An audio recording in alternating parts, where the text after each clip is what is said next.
Okay, now let's really move to next week, the preview for next week's events, the week of Christmas. So, the week of December 19th to 23rd. First of all, we might have more Fed echoes, more analysis pieces over the weekend analyzing the Fed from John Hilsenrath and co. So that could have more of an impact. But on Monday, we also have, at least here in the Eurozone, the German ifo business climate. That could be interesting for the Euro. On Tuesday, we have focus on the Pacific side. We have the Australian fiscal outlook meeting minutes. So big night for Australia. And the Bank of Japan's rate decision, no changes expected. Again, as talked, the United States has more impact on the dollar yen than Japan. And for those trading the New Zealand dollar, we have the milk auction, which has been very, very positive of late. On Wednesday, next week, we have the crude oil inventories, as usual, every Wednesday, and GDP from New Zealand. Again, an important week for the Kiwi and in general for commodity currencies. And Thursday, that's the big day in terms of key events. We have the final GDP from the United States for the third quarter. It was more upbeat last time, 3.2, up from 2.9. Also, durable goods orders, which already feeds into Q4 investment, important for the Fed.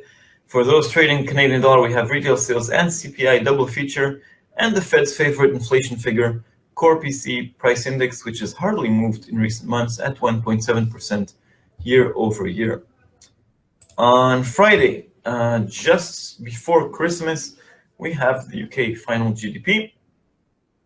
Again, Canadian GDP and US new home sales. And on Friday especially, it's going to be the end of the week, just before Christmas. For many, it's a long weekend. Most places, it's a long weekend. So we might see these end-of-year moves.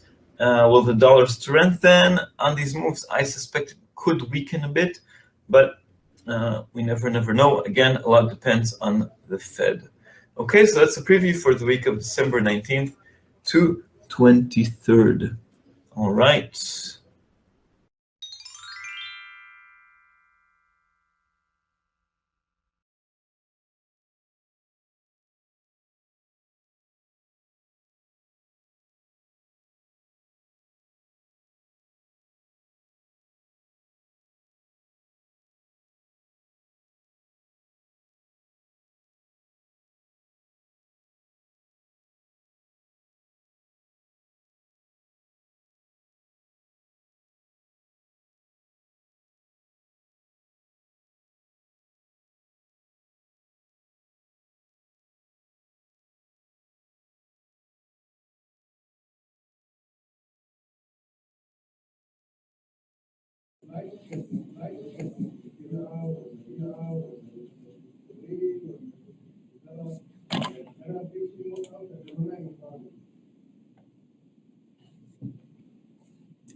Good morning, good afternoon, good evening, everyone. This is Joseph Trevisani from Worldwide Markets. Thank you for attending the webinar put on from WWM, Worldwide Markets, and FX Street. Today I take as my topic an old adage, axiom, cliche, if you will, from the economists, from analysts, and I start out with that. Never, and somebody told me this a number of years ago, and I've always taken it to heart, being its purpose. So by the way, if anyone has any comments, criticisms, anything you'd like to add, especially on the Forex video channel, FX Street Forex Live video, please type it in. I have it monitoring here, and I'll look at it, and I'll be glad to talk about whatever it is that you have, whatever you're interested in. And I like participation, of course, so please participate. The old adage is for analysts and forecasters from the markets. Whenever you're providing analysis, give a rate or a date, but never both. Meaning, you can say, well, the euro's going back up. When? I'm not really sure. Or the euro will be at 120 in the future. When? Oh, I'm not really sure. So you never provide both because you're almost always going to be wrong. It's impossible to predict with that kind of certitude, frequency, or success. After all, the basic idea is that if I could sit here and predict where the euro would be on April 4th, I would be betting that in the markets, and I would have retired and bought an island or three a long time ago. So it is not possible. And in order to both maintain your credibility, but also to maintain your ability to analyze, you must maintain your humility. One thing the markets teach in abundance, and politics, as we're learning as well, is humility. Certitude has no place in trading. Odds are what we're talking about. So the one time when I do provide something along the lines of a prediction is right here at the end of the year. And so that's what we're going to talk about today. What are the macro trends, in both in economics and in currencies, that we're going to be looking at in 2017?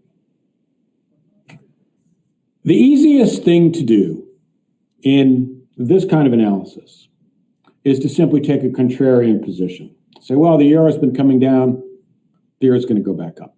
For currencies, this is a fairly logical step, fairly logical way to approach it. I'm going to do that, but I'm also going to do it based with rationales and reasons behind it.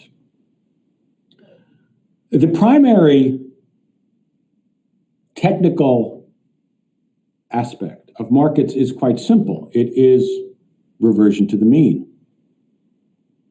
For most tradable assets that are actively traded, currencies, commodities, stocks to a great degree, although stocks less so, the main driver, both on the inception and on the ending of the position, of course, is taking profits. Looking for profits and taking profits, which is what powers the whole idea of reversion to the mean. If the euro comes down 20% and everybody's short, the only way to get profits booked and get your bonus, if you're trading professionally, is to go the other way. So that's where reversion for the mean really becomes probably the most powerful idea behind a trading market. Okay, but again, if you look at WTI, I think I have WTI here. Let's take a look. Yes, we have WTI, the American Crude Standard. Going back 4 years, it's going to be pretty difficult to look for the reversion to mean in this particular chart. The mean is somewhere around $70 here or so between this area and this area here. There's certainly no indication of what we've seen so far that we're reverting to the mean. So it's not always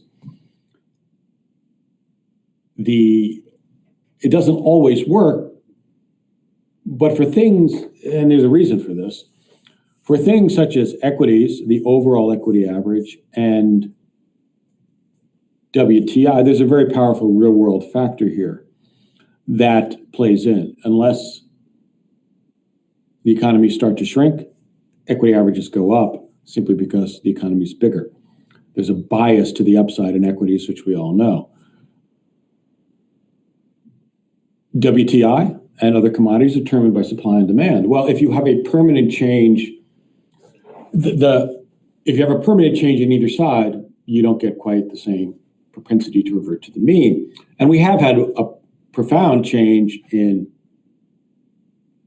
WTI and in oil in general, which I'll talk about in a minute. But anyway, let's start with currencies, since that's what we do. And I will make some, there's one other thing I want to bring out. Okay, let's start with currency. Let's start with the Europeans first. Not really the Europeans, but the majors, as they're called. Major leagues, major trading, greatest volume, the majors. So here we have the euro in white, the sterling in green, the DXY, not trade weighted, just DXY, in orange, and the yen in the purple. And if we look at 2015 and 2016, but certainly 2016 and the latter part of 2016, there's a pronounced trend here. We're talking here, here. Even the sterling has it a little bit, and the euro going down. And of course, that's dollar strength. For most of 2015 and 2016, if you look at the trading range, you didn't see a lot of change in the euro. Most of 15, most of 16. In the DXY, most of 15, most of 16. Sterling, singular circumstances, of course. The vote to exit from the EU. And the yen for most of 16, also singular circumstances. What are the singular circumstances? Well, they're right here. The singular circumstances for the yen is this. That's the Chinese yuan. You know, it's amazing. The way the markets change their focus. In last year, in the summer, and then certainly at the beginning of 2016, there was enormous consternation about the Chinese yuan and what the levels of the Chinese yuan signify. Well, we are far above the levels at that time that signified enormous concern, supposedly, for the Chinese market, and nobody's paying the Chinese economy, and nobody's paying any attention. But so this depreciation in the yuan is the flip side in many ways, not exclusively, but in many ways, the ascent of the yen. Here we go, back to the yen chart, back to the general currency chart. From this period here, the yen is purple. So as the yuan goes down, the yen goes up. You can look at this in various ways. It's difficult to trace, but they are coincident in time. And since the economies are a lot of China and Japan are far more than simply coincidentally placed next to each other, they are most seriously intertwined. There's a great deal of investment, Japanese money in China, and on and on and on. So those are the trends that we saw for most of the year. Non-decisive in the dollar, specific to the sterling for the cable, and specific to Asia, if you will, and China for the yen. And what have we seen since the American election? We have seen a profound shift. And I would put to you that it's not simply the American election. But the dates are very convenient to use. We've seen a profound shift in the fortunes of the dollar, the prospective fortunes of the United States economy, and the reflective responses in the currencies. The euro's gotten hammered. The sterling has a bit of a bid. We'll talk about that in a minute. Although not so much, it's come off again. The DXY has had a bid and the dollar yen has had a rocket. So what is going on here? I think two things are going on, which have propelled the dollar to its heights at the moment. And I think the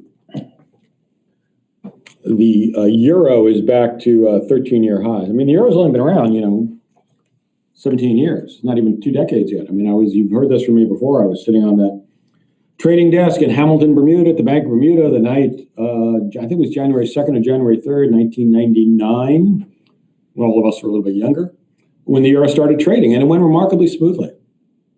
I simply started trading the euro yen instead of the mark yen, instead of the Swiss franc yen, or the other crosses all disappeared. Nobody was quoting them anymore, and everything was funneled into the euro. It was fascinating to watch it.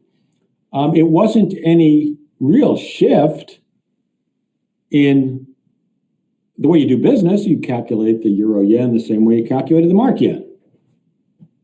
Numbers were a little different. They got a little bit used to because you're acting very quickly. But it was a very simple, well-prepared, well-thought-out transition.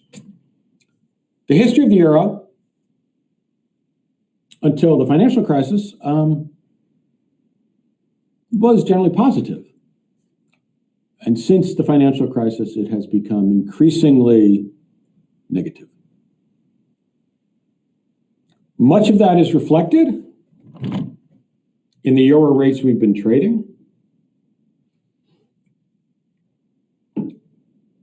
But before we look at the issues from the United States and reflect on the election, and it is very interesting the way the markets have responded to the election of Donald Trump. And if any of you were observing this, do not believe anything you're reading in the media about electoral college and switching votes and anything like that.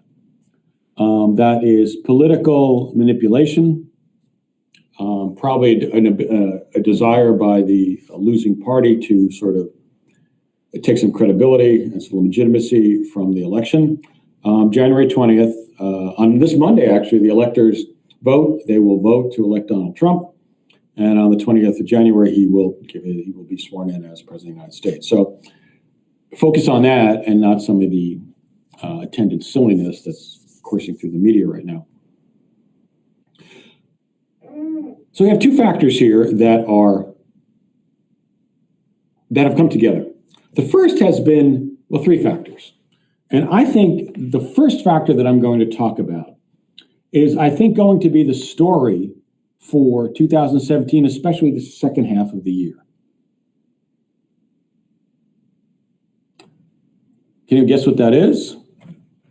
I'm not going to offer any I'm not going to offer any prizes because I don't have any. If I did, I would. I think the most, and it's really not been spoken about, I'm probably going to write upon this next week. It is the recognition that zero rate policies, I would call them a failure. Other people would not, of course. They would call them a success because they prevented the end of the world. Well, the world may or may not, was or was not scheduled to end in the fall of 2008 and in the beginning of 2009. My guess, it was not scheduled to end. However, it's difficult to, and I'm not attempting to argue with 2009, 2010, and probably into 2011, that zero rate policies did not have their purpose. And besides, more than anything else, you can make a case that the confidence that was supplied, that somebody was minding the store from the policies of Ben Bernanke and the U.S. Fed, leading the way, of course, were necessary to prevent panic. And I think that's probably true. But after that point, it becomes extremely problematic whether the zero rate policies do more harm than good. As the stock market, as a reflection of, let's say, economic confidence, was rising through 2012, 13, 14, 15, 16, one of the constant themes of commentation, I think there's a word commentation, it's not commendation, commentation, was when the Fed starts raising rates, will the markets tank? Are they supported purely by excess liquidity flowing into markets to chase profits because of the inability to get profits in almost any other way? Very slow growth, certainly nothing from the credit markets. So where do you go? And that argument was made, and I made it myself, over and over again, that given that time period, that market psychology, remember, throughout most of the, well, all of the 8 years of the Obama administration, U.S. economic growth has been around 2%. Wage growth has been around 2%. These are very historically anomalous figures for the years on recovery following a very serious recession. But there was certainly very little sense of acceleration of movement. The Fed kept looking for it. It never appeared. Under those circumstances, the argument that equities and the economy in general could not stand or tolerate a series of rate increases back to more normal levels was certainly one that was accepted by the Fed and many other people as well. And in fact, the Fed never raised rates. And when we look at the response we saw at the beginning of this year to the Fed raising rates once in December 2015, you had to give a good deal of credit to that particular argument. Now you can say, of course, that the Chinese were compounding it or by devaluing their currency, possibly, and certainly the two played together. But that very serious equity swoon back in January and February, I think it was 13% or something on some of the indexes, scared the Fed out of its collective boardroom. It took them a year to get around to raising rates again, just now, last 2 days ago. So in that psychological environment for the markets and in the economic macro picture of that time, the argument that the Fed could not raise rates because the economy was too fragile seemed quite valid. There has been a rather astonishing change. The US economy has continued to create jobs since that time. Moderate level, not a bad level. Wages have not gone anywhere. So, many of the complexion of the created jobs is very, very much less as far as its economic benefits and its ability to power the economy than in previous recoveries. There are a huge number of part-time jobs. The Fed, the Labor Department, as part of their statistics, counts part-time jobs as created. I don't buy this one. I think the jobs should be what you should factor in what you should do is you should follow the number of full-time jobs. So if you get two part-time jobs, that's not two jobs created, that's one, or depending on how many hours a week work, one full-time job. I think you'd get a much more accurate picture, even if it's not going to replace the U3 rate, it would be a much more accurate picture of the labor economy's ability to drive the market. Because after all, what drives the market is the ability to spend, what drives the economy is the ability to spend money. And if you have 3 or 4 part-time jobs, and each one of them works 10 hours a week, you basically have one full-time job. The amount of money flowing out into the economy would only be marginally higher because the 4 part-time jobs will still have to spend on essentials, which would not be duplicated if they were. The amount of spending on essentials would not be the same as if it was just one person, because after all, you only have to eat so much, and 4 people have to eat more. So they have to spend a greater portion of that amount of income, nonetheless. So for much of the period that we're talking about, the economy was not prospering.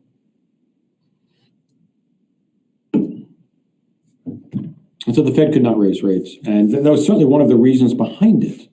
The subsequent development of the U.S. economy, we have 3.2% in the third quarter. It probably looks like we're going to have somewhere around 2.5% in the fourth quarter. That gives the economy for 2016 yet another year of 2% growth. There's nothing in that statistic. There's nothing in the non-farm payrolls and the wage numbers that tells you that there's nothing there that justifies, from an economic and a macro point of view, a Fed rate increase. There's a little bit higher inflation, but for inflation to be concerned, there's got to be wage participation, and there's clearly not. So the Fed's stated desire to raise rates is not a reflection of a profound change in economic statistics or in the performance of the U.S. economy.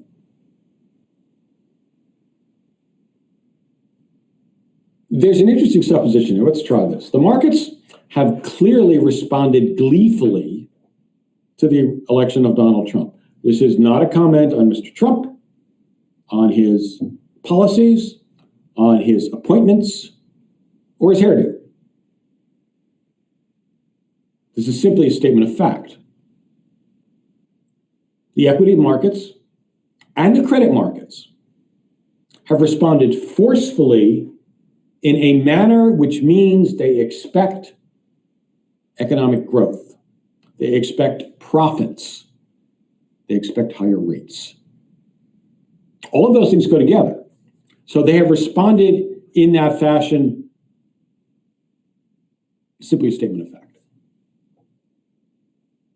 So the Fed's prior concern that a program of normalizing rates, of getting rates back to wherever we think the normal rate of return is now, I don't really know. I don't think anybody knows. It's probably not what it was. If you take a historical average, it's probably lower than that, since it's since that's skewed very heavily higher from the 80s, from the Volcker era and subsequent years. So whatever it is, we don't know, but it's higher than it is now. The Fed said, they raised their famous dot plot.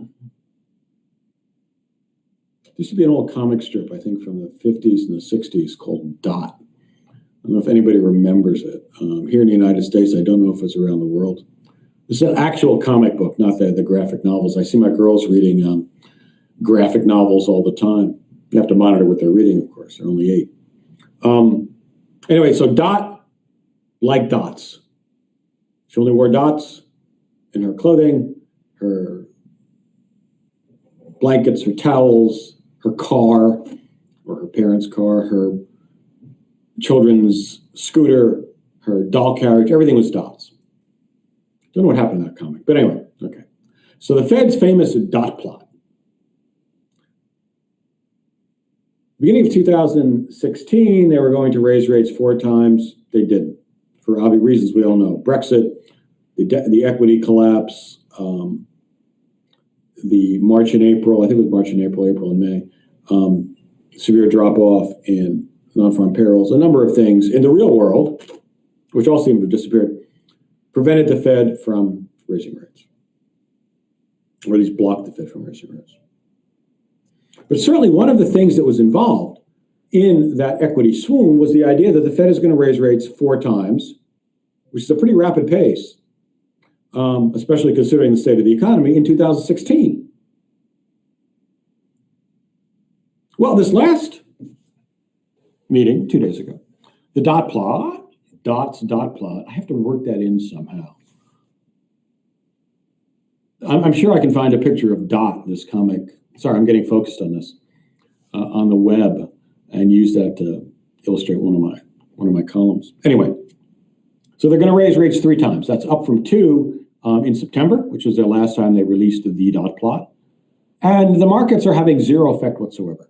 So we have this it's only a year, and the economy is not really performing any better than it was, marginally so, if we assume that the 3.2 and the 2.5, which gets you close to a 3-point growth rate, which is better than anything we've had since the recession. If you assume that's going to be accurate going forward, then you have a vision of a better economy. And I think this is part of what's going on, because with the election of Donald Trump, the markets are assuming that his administration is going to be business friendly.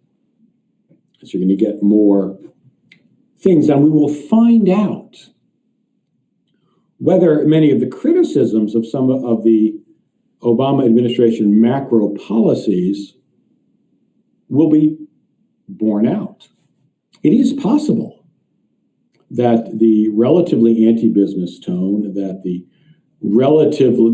heavy emphasis on regulations and the complications from the healthcare plan did detract from economic growth, and some of the impositions of regulations from the EPA, the Environmental Protection Administration.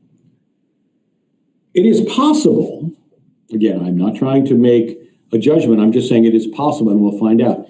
Much as looking at the equity levels and the credit levels and saying, these markets think that the election of Donald Trump is going to provide economic growth. It doesn't matter what you think. It matters that the facts in front of you, and you must accept the fact that the market is a method of discounting future economic activity. That's its purpose. And therefore, it has already made its judgment. So from an economy in late 2006, what year are we in? 16. In late 2015, that really did not seem capable of withstanding a Fed program of rate increases. We have an economy which is brushing it right off, or at least we have markets so far that is completely brushing it right off. There is, of course, something behind that. So that's the first issue. The second one is that the zero rate policy being followed around the world.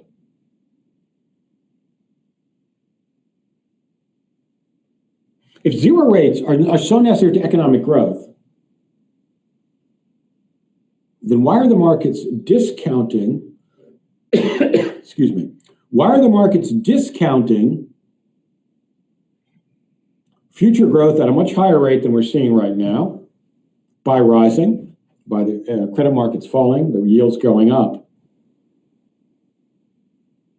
If zero rates have been supporting the economy. The logical conclusion, at least one of the logical conclusions. Remember, there's this old theory, axiom called Occam's razor. What it means, whenever you have a situation or a question that you're trying to answer, provide a theory for, a hypothesis for what's going on, the simpler is better. And that's the principle I'm trying to apply here.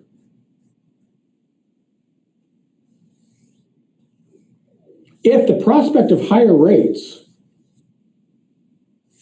is not dissuading the market used as the measure of future economic activity,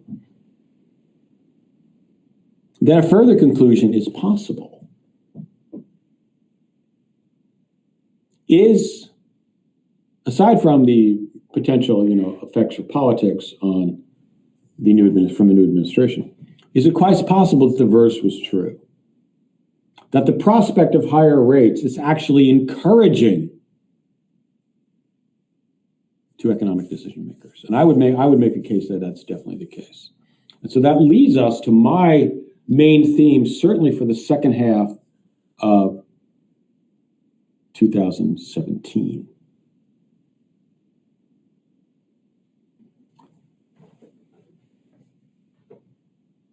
Central banks around the world, even the Europeans, cannot but fail to take note of this. No central bank that I'm aware of is going to come out and say zero rate policies were a mistake, at least for the past 3 or 4 years. They have actually inhibited economic growth. I think they have. Nobody's going to come out and say that. They're going to come out and say what the Fed has said, well, the economy's stronger thanks to our policies, but we're going to raise rates now. Okay. We raise rates because we're afraid of a recession. Okay. But I think in private, and certainly in analysis, the analysis is being done. And somebody somewhere is writing a paper on this. And somebody's going to make their reputation in economics on this. I am not an economist by training or by bent. I'm a trader by training and an explainer by bent.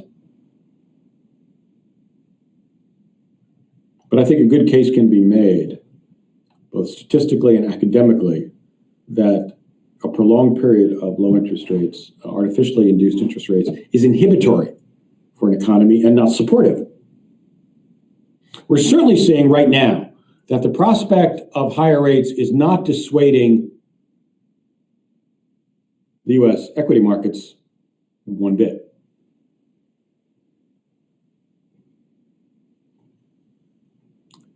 Does anyone think that the Bank of England, that the ECB and the Bank of Japan are not considering this? The last meeting from the ECB I thought was very peculiar.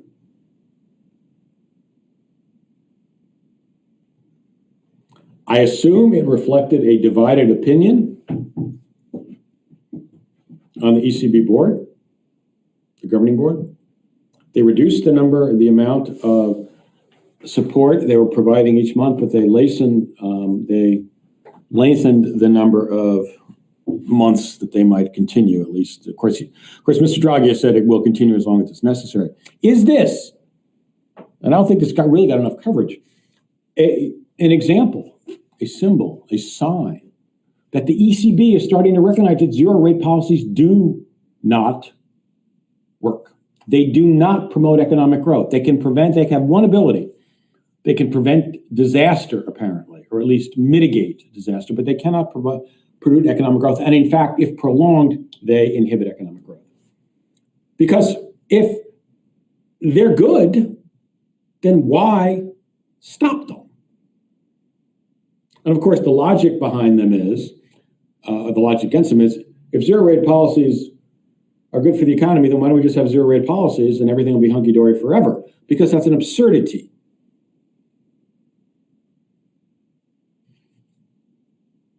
There's even been some hints from the BOJ that this is being considered there. I mean, if there is any, or was any requirement to acknowledge reality, then anyone would have gone to the BOJ and said, look, we can look at Japan for 20 years, this doesn't work. So I think the theme that we're going to see here, or as I put it in my write-up, are traders missing the obvious conclusion, and I do think it is fairly obvious, that with US rates headed higher, European rates have nowhere to go but up. There is no longer a rationale for zero rates in Europe. Now, let me take that back. There is one rationale, but it's not economic. It's political. We, of course, just had the Brexit vote. We had the Italian vote. We have an election, I believe, in the Netherlands, in France, and in Germany, and very likely an election in Italy this year. The political trends in Europe are not running pro-Euro, pro-EMU, and they are not running pro-EU. So it is more than likely that the stress on the EU and the EMU will continue. In fact, it will probably get more intense. That will, I think, be the rationale,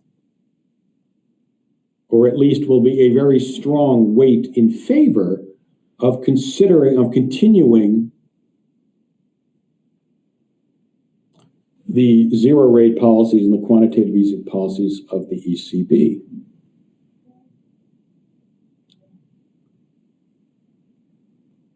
But I think the likelihood that both Japan and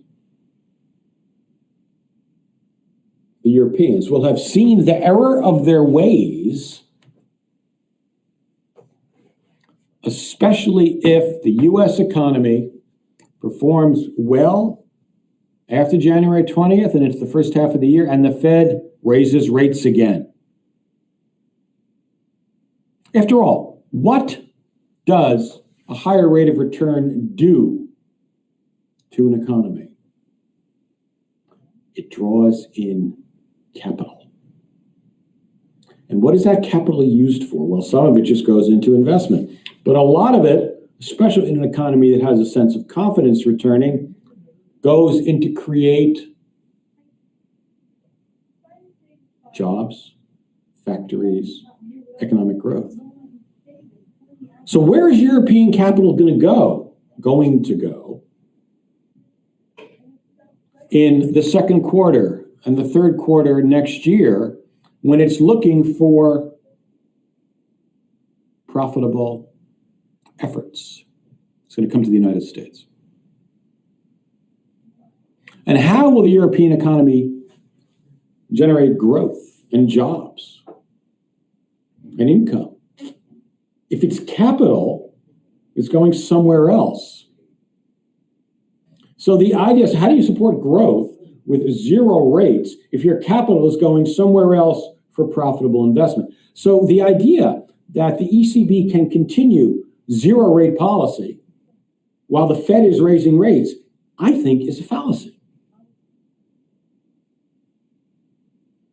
Yes, the euro will go below parity. So what?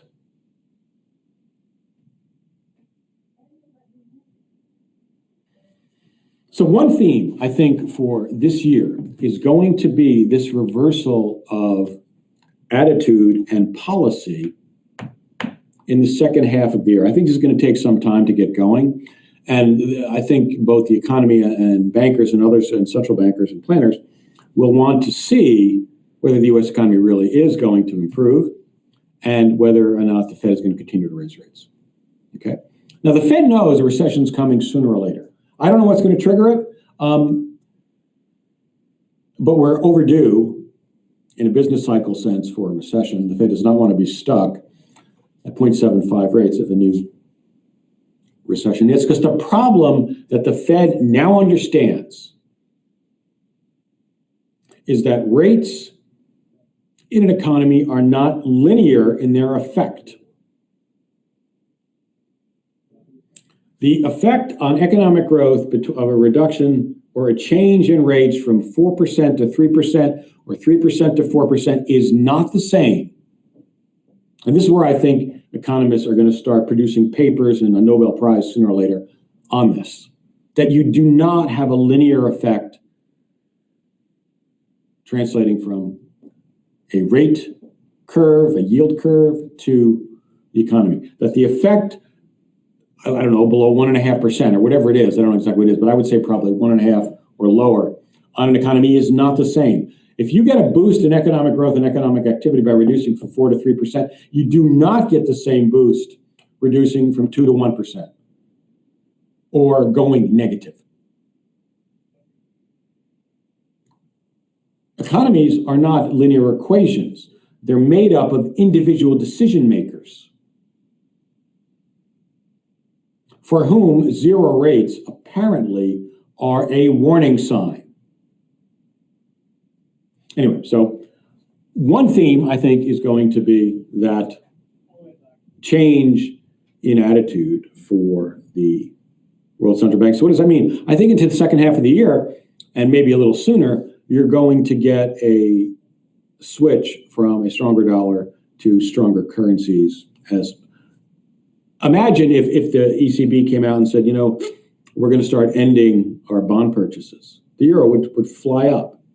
So that's what's necessary. Remember, we're now in an economic world, in a financial world, in a currency world, where the assumption that everybody's operating under is zero rates in Europe, no change, maybe a little lower, and rising U.S. interest rates. Well, of course, that's going to drive the dollar higher, period. You don't need any more than that to explain the surge in the dollar.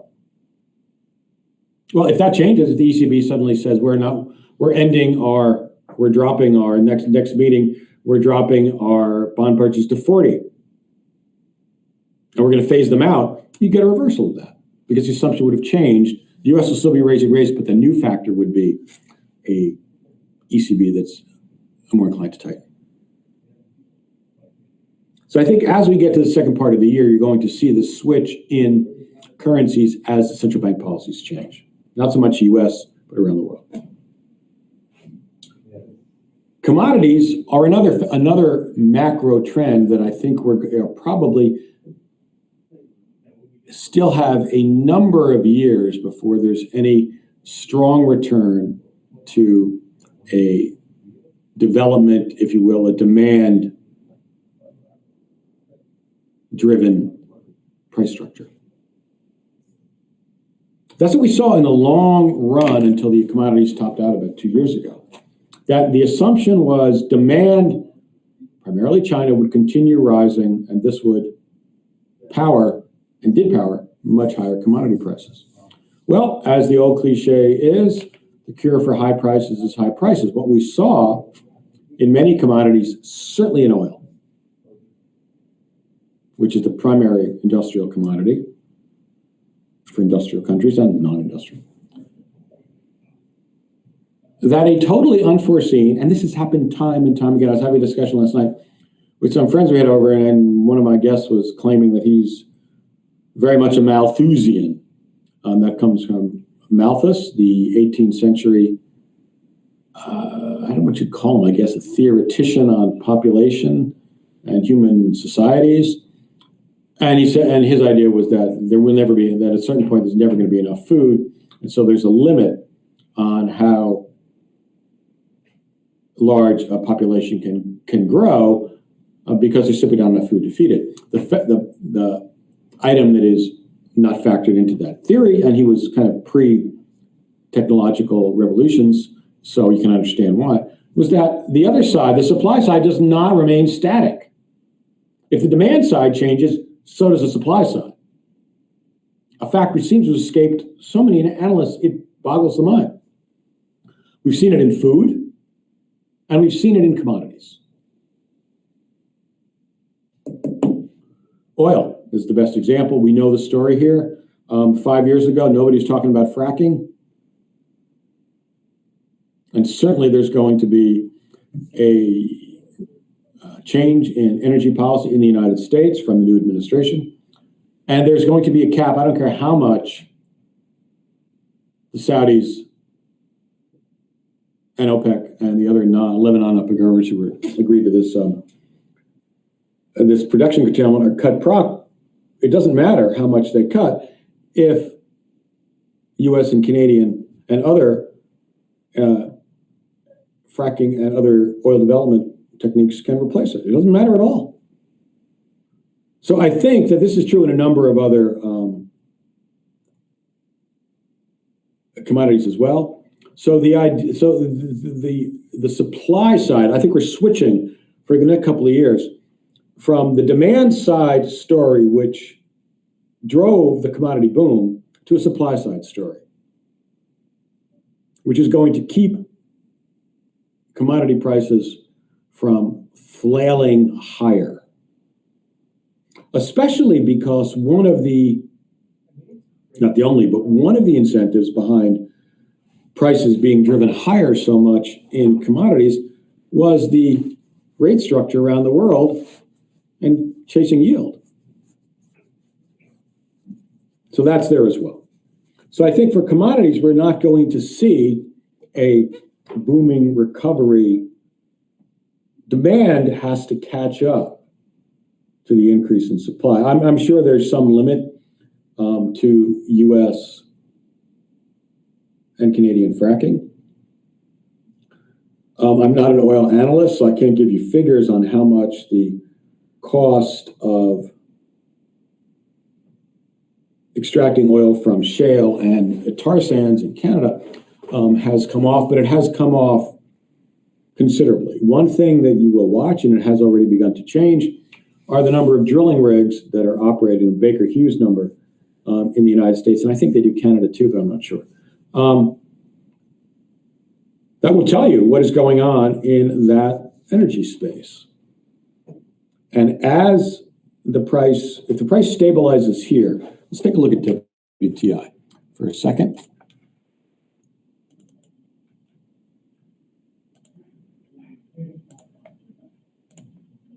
Okay, that's WTI. So, you know, except for that boom back in when we made it up to 60, it's been 50, it's back down to 51 when I made this chart, which is only a little while ago.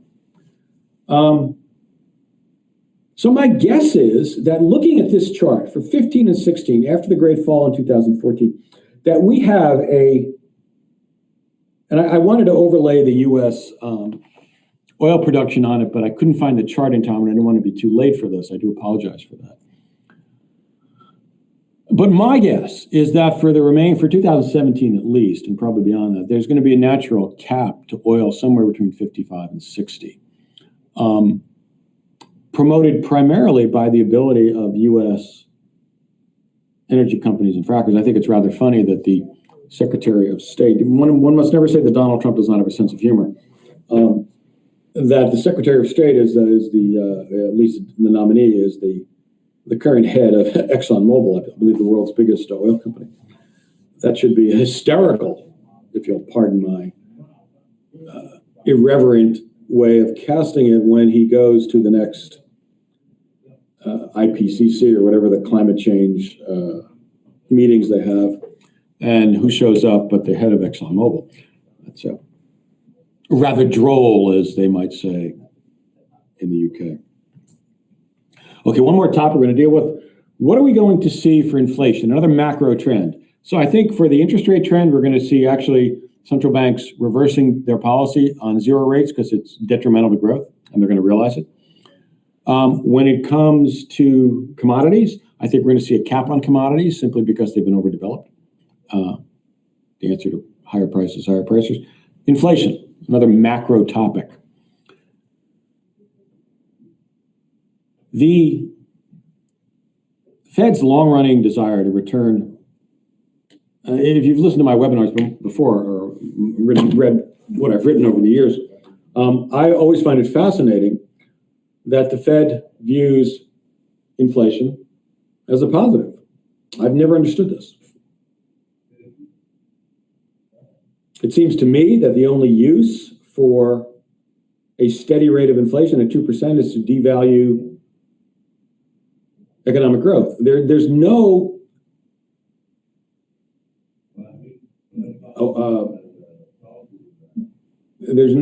theory or there's no proof, econometric or otherwise, that economies need a 2% inflation rate to more effectively promote economic growth. So the Fed's obsession, maybe too strong a word, with producing 2% economic growth, 2% inflation, seems to be misplaced from a theoretical point of view. Aside from that, are we going to get it? Well, inflation depends on how you measure it. And it doesn't seem to me that let's put it this way. The Fed is raising rates, and they're determined to raise rates if they can get away with it, whether or not inflation is rising. There's certainly no indication of wage inflation right now. If you look at the historicals, we're nowhere near here in the United States what was historical level in wage growth.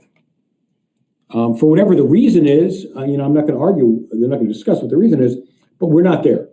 So the Fed is not determining its rate policy based on inflation. They may say they are, but they're not, because it's not happening, and they're raising rates anyway.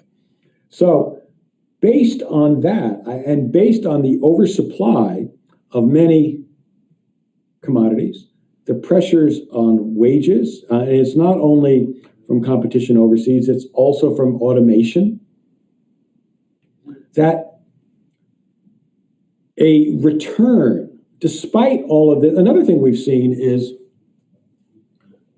inflation is always and everywhere a monetary phenomenon. Well, maybe once you get inflation, that's true, but certainly it is not true that a monetary phenomenon is enough to create inflation.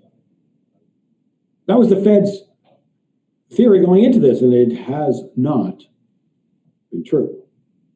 There's a very strong demand factor in inflation. If you don't have the demand factor, you don't get inflation. So the last macro topic that I'll talk about, or that I'm going to give you a conclusion on right now, is inflation.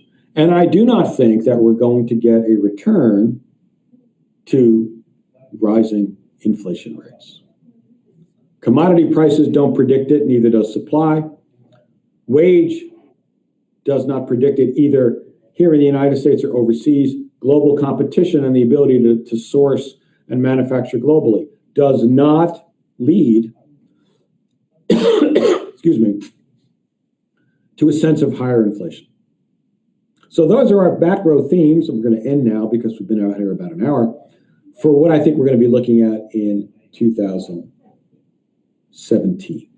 For the first half of the year, I think we'll still have a stronger dollar. After that, watch out if central banks start talking about reversing policy, and they're not going to do it overtly, but the signs will be there. Inflation, interest rates are just going to start going up around the world. I don't believe that the ECB will want to stand the drain for its economy, for productive capital investment, from too great a disparity in interest rates. Commodity prices are going to stay relatively low and stable, I think, for reasons that I've said, and inflation the same way. Okay, everybody, thank you very much for attending. I hope this was useful. I will be elaborating on some of these themes over the next 2 weeks on the inevitable write-ups and what's going to happen in the new year. I hope this was interesting and instructive. I hope it was a little bit entertaining, and I wish you all a very good day, and we'll see you next week. Take care.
So in the aftermath of the US election, there's so many things going on, but the thing I want to focus on is the dollar. It's something that I've been concentrating on for a while, and I think some of the dynamics have changed seriously and very importantly.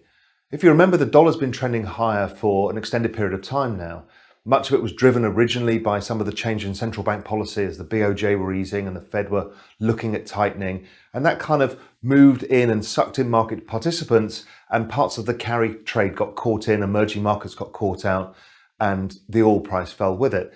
After that phase, which finished in January this year, things have been very stable in the dollar since. But then as soon as the election result came, things turned around dramatically, and the dollar has been on an absolute tear. We've now broken the chart patterns. If you look at the chart of the DXY, you can see it's now broken that consolidation pattern and is now headed much higher. So this is now the next phase, and I think the accelerated phase of the trend higher in the dollar. We also have the same kind of breaks going on in the euro, which broke a consolidation pattern and is about to break a larger pattern here. And also things like dollar yen have started moving as well, finally in the direction that I've been hoping for some time, which is to see the dollar rising against the yen. The RMB has also been falling dramatically against the dollar, and all around the world currencies started shifting. The Asian currency index of ADXY, that's also starting to fall dramatically against the dollar. So what happened in the election that's changed things?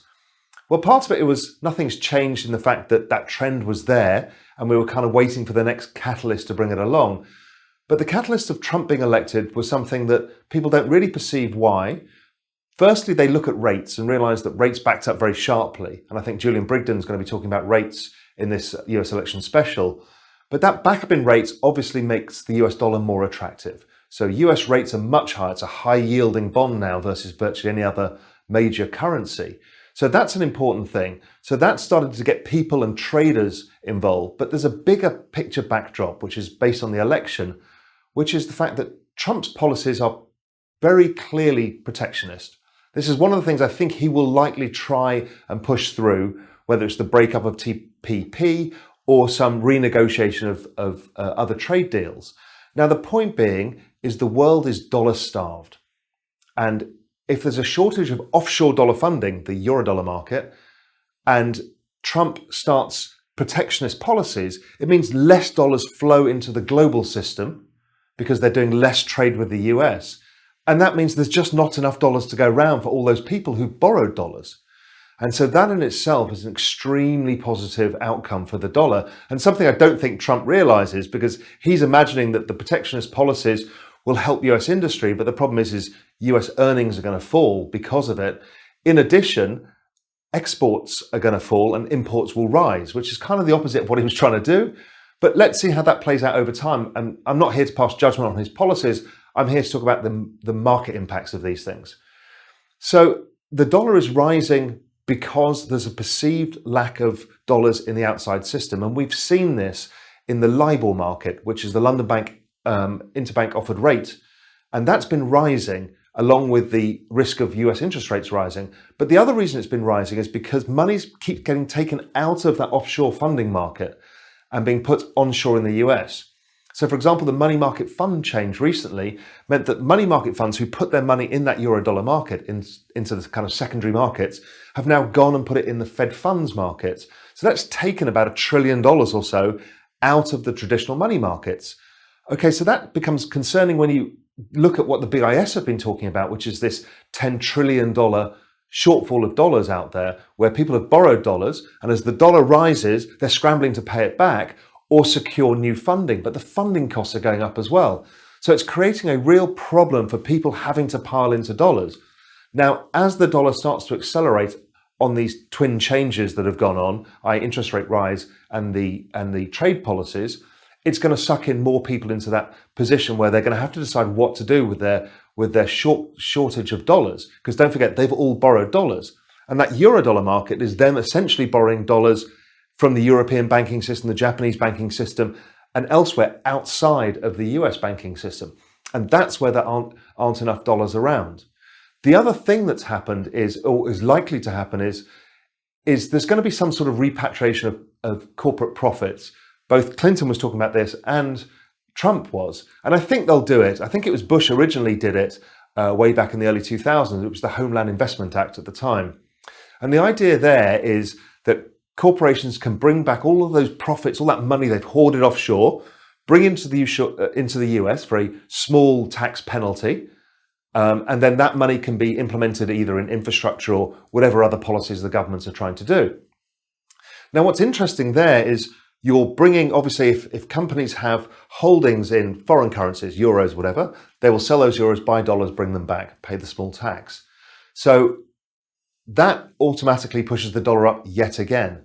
But the more important factor is not those guys with the foreign currencies, because most US corporations don't want to hold too much foreign currency because their earnings are in dollars and they're reporting dollars. It's people like Apple. They have hundreds of billions of dollars in US dollars cash, but in the European banking system. So what do they do with that? Well, they start to take it to the US banking system, and that again takes hundreds of billions of dollars out of that eurodollar market. So there's more sucking out of that market, and all of these borrowers are going to be scrambling to find funding. It means that the Fed are going to end up having to extend swap lines all over the world to allow some dollar liquidity, but rates are going to go higher for this. It's going to get harder to borrow money, and that means that people are going to have to buy more and more dollars over time.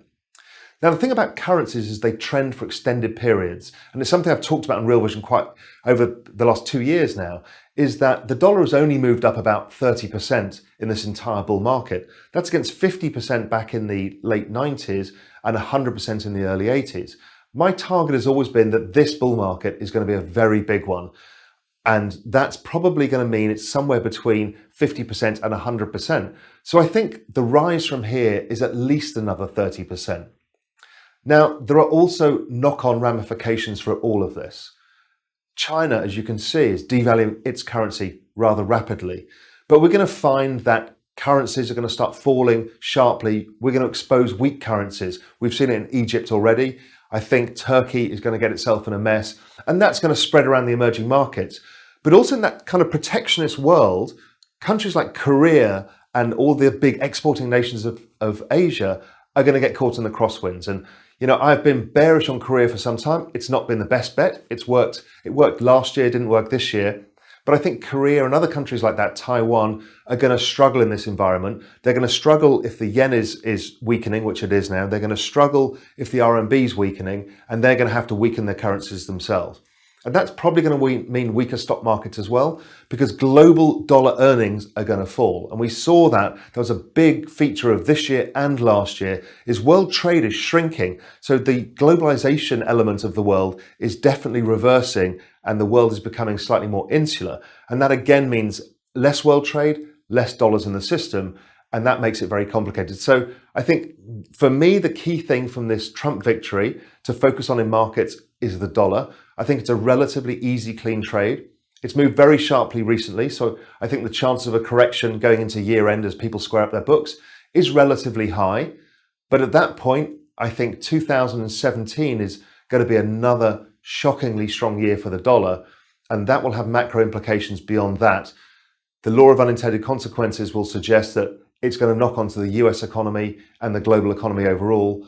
The overall bullishness in, for example, in oil prices is likely to be misguided. And I think we need to be very cautious about how 2017 plays out.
Greetings, dear traders. My name is Belugina. I'm the head of analytical department at FPS, and today we will be talking not about the weekly outlook for Forex measures, but about the Forex outlook for the next year, for 2017.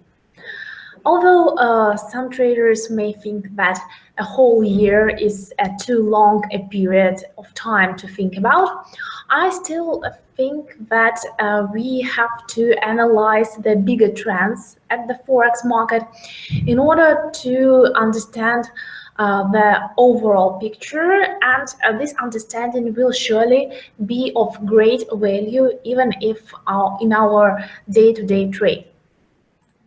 So we have a presentation today, and we will discuss the major currencies, some other currencies as well, and we will start our talk with making some conclusions about the year 2016, as there is a lot to digest about this past year, almost past year. So I can say that the year of 2016 was indeed the year of shocks for the market, because there were many unexpected events. Most of these events were political events. I think that everyone is well acquainted with the list of these events, at least with some of them. Surely we will mention the Brexit vote, which took place in June 2016. Opinion polls used to predict that British people will vote to remain in the European Union, but the opinion polls were wrong. And here we have now we are dealing with this Brexit talk and waiting for more clues on when exactly this would happen. But still, this is the course the UK has adopted. Also, there was a surprising victory of Donald Trump in the US presidential election, which took place in November. And also, once again, this is the case when opinion polls failed to predict the correct outcome of this event. There were also some stressful events in Brazil with an impeachment vote against the president, and also some tensions in Turkey as well. These events of political sort created high volatility in the Forex market, And actually, all hints show us that the same may continue in 2017. And next year, we have to work with a kind of similar political reality. On the one hand, what we will see in 2017 will be formed by the consequences of the decisions the public has made in 2016. We will be dealing with Brexit for the United Kingdom, and this will be one of the major topics for those who trade the British pound. Donald Trump will surely have an impact around Forex market in general, as it is a huge factor for the US dollar, and we'll speak about it a bit later. And also we see now that some political parties who are against integration, who want to their nations to be more independent, are now rising to power in European economies, in other countries, and this may form international policy, economic policy, and consequently have an impact on currencies, which are very dependent on such factors. So the first point is that 2017 is going to be as volatile and probably more volatile as 2016. We will have the continuation of this politically induced volatility. After we have spoken about 2016 a bit, we have spoken about the politics. I also would like to add that this year was very interesting in terms of central bank policy. As we know, central banks and their interest rates, their other policy measures represent one of the main drivers of Forex market. And in 2016, we saw that many central banks have actually reached some limits of their monetary policy easing. I'm talking about the European Central Bank, the Bank of Japan, and probably even the Bank of England. The US Federal Reserve, as we have seen this week, has moved towards tightening monetary policy, and it is currently alone in this direction. But such central banks as the Bank of Japan and the ECB have also shown that they can't loosen their monetary policy forever. For example, the Bank of Japan had to use some other methods. Besides quantitative easing, the Bank of Japan had to work with long-term yields, and this represents a shift in this central bank's policy. There are many rumors that the Bank of Japan will have to taper its monetary easing next year. And as for the European Central Bank, it has announced a big quantitative easing program and was conducting this program in 2016, but we can see that by the end of the year, despite the fact that the ECB's President Draghi extended QE program, it also announced that beginning with April 2017, we'll have less amounts of monthly quantitative easing in the euro area. And this means that the European Central Bank also sees the end of asset purchases in future and understands that the bond market isn't that great for it to buy bonds every month with such great amounts.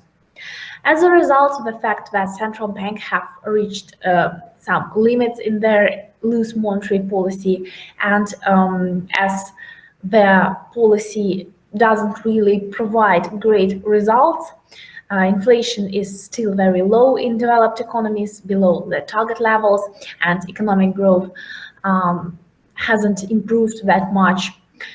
Probably in 2017, we'll see a shift from the total reliance on the central banks to the governments, and we'll have the governments of the US, the Euro area economies, and Japanese government as the main newsmakers, and the impact of governments will be increasing in comparison with the influence that the central banks have on the currencies right now. This all probably goes back to the so-called currency wars, which have begun after the global financial crisis. We saw different central banks make their monetary policy looser and looser, and at this point I think we have approached the limits of this policy, and now the action will be switched from central banks to the governments, and central banks will slowly but surely try to taper their loose monetary policies. But of course, there will be a difference in how this tapering, this tightening of monetary policy will happen, and the US Federal Reserve is obviously ahead of other central banks, which is giving the US dollar a competitive advantage. So after discussing 2016, let's try to make some assumptions about 2017.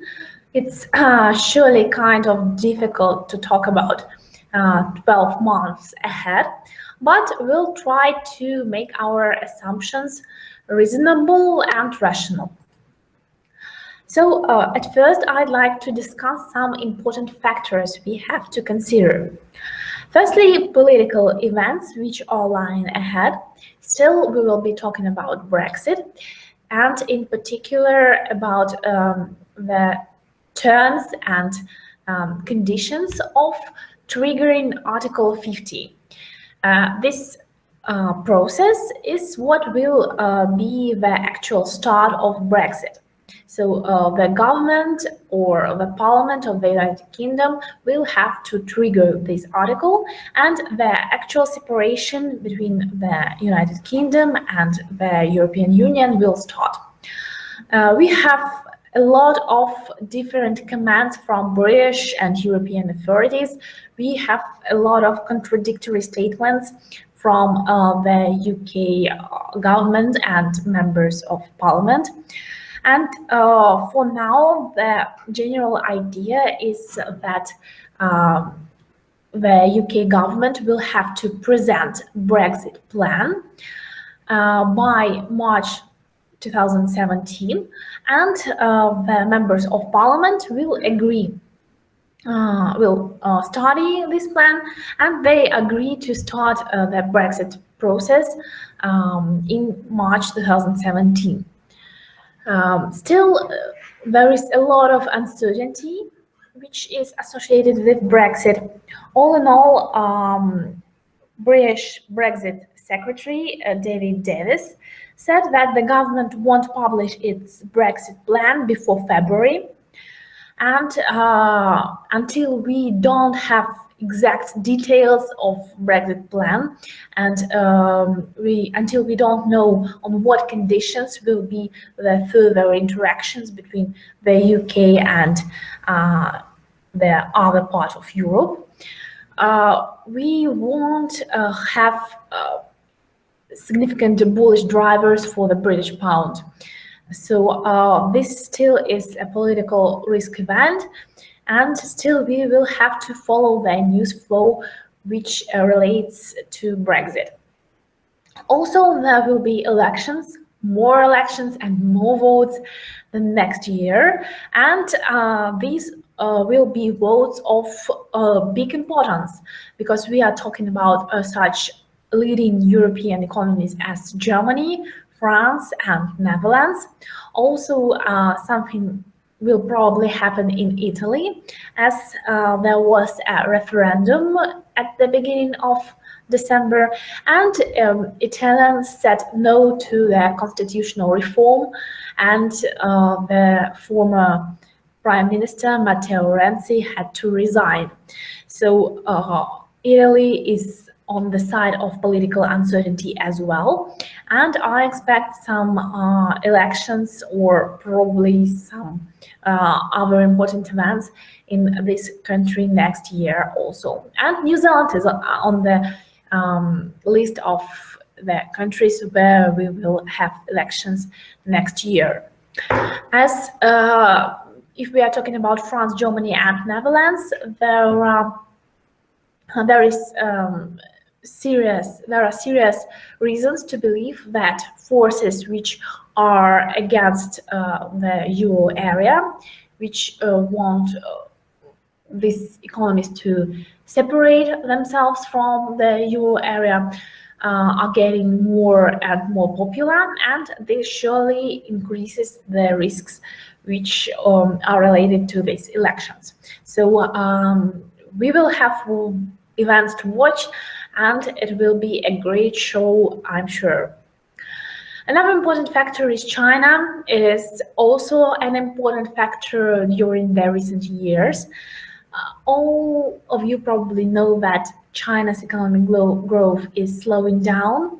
There are also concerns about Chinese regulations of its financial markets, that there are some financial bubbles there, about the high debt of Chinese entities, and a whole bunch of problems which exist in this one of the leading economies of the world.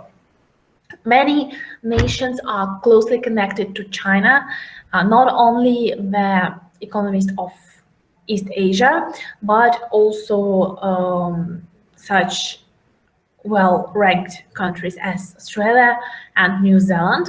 And so China will be affecting not only these economies, but the global risk sentiment in general.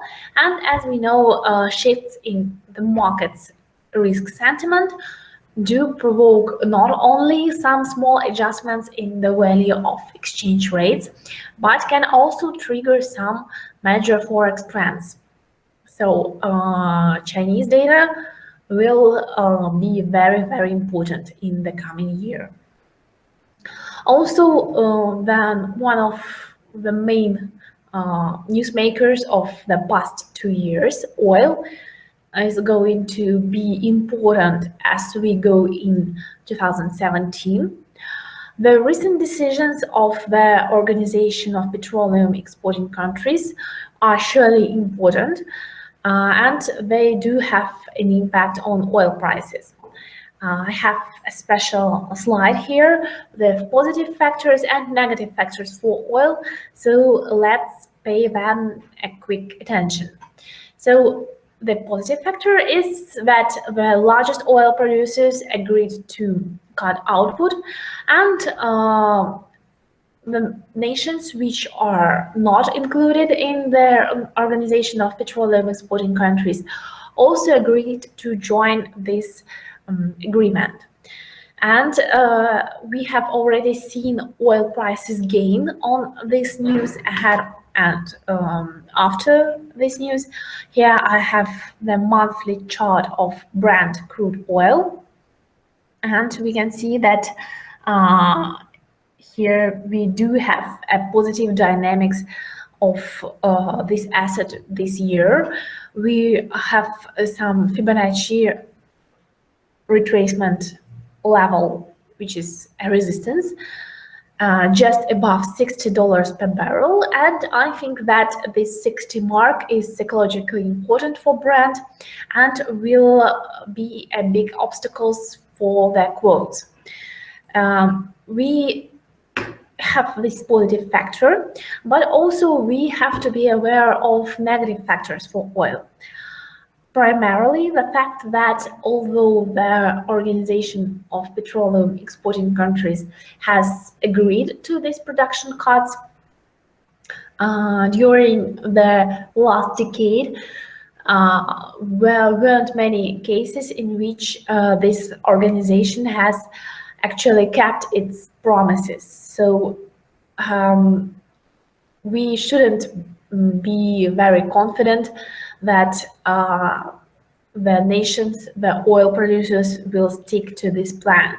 And although at this point in time the market is feeling rather optimistic, I don't think that this will be a truly sustainable factor and a truly sustainable driver of oil prices next year. Probably this production cut will help to limit the downside in oil prices, and this limit will be mainly in the first half of next year.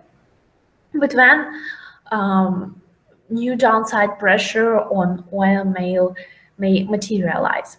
We should also remember that higher oil prices act as incentive for the US shale producers to enter the market, as they don't produce when the price is low, but higher prices make their production profitable and make them return to the market. And as they return, supply of oil increases once again, and this in turn is having a negative impact on prices. And this is why I believe that we will have a kind of ceiling on oil prices around $60 per barrel for Brent crude oil. And another factor to consider is that growth in China's oil imports is expected to slow by more than 60% in 2017.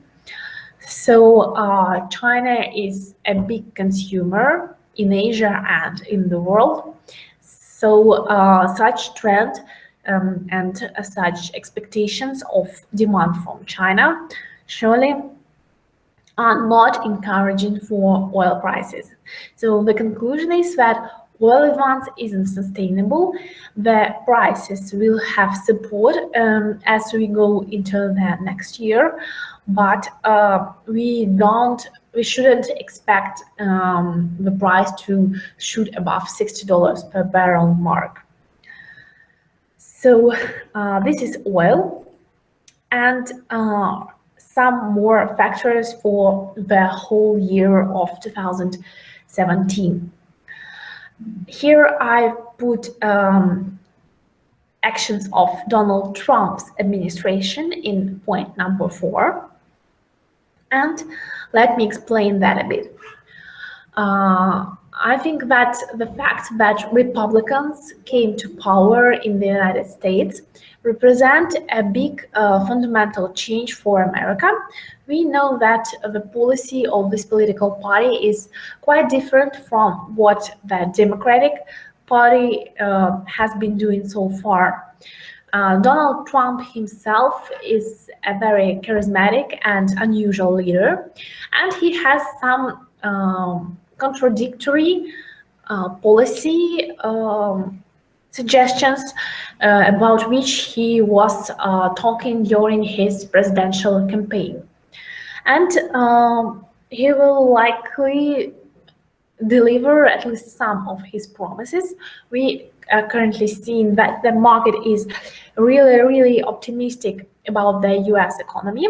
The rate hike by the US Federal Reserve increased this optimism, and also markets expect that Trump will do massive fiscal stimulus, and his measures will help to encourage inflation and, what is more important, to accelerate economic growth in the United States.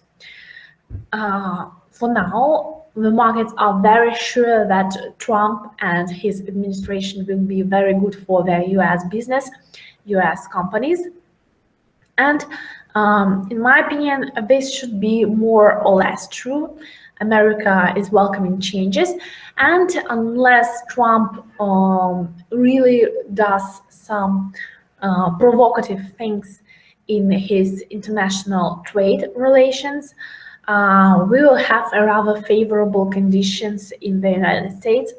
all in all, we saw that American economy has truly recovered in the second half of 2016, and the labor market is in good shape.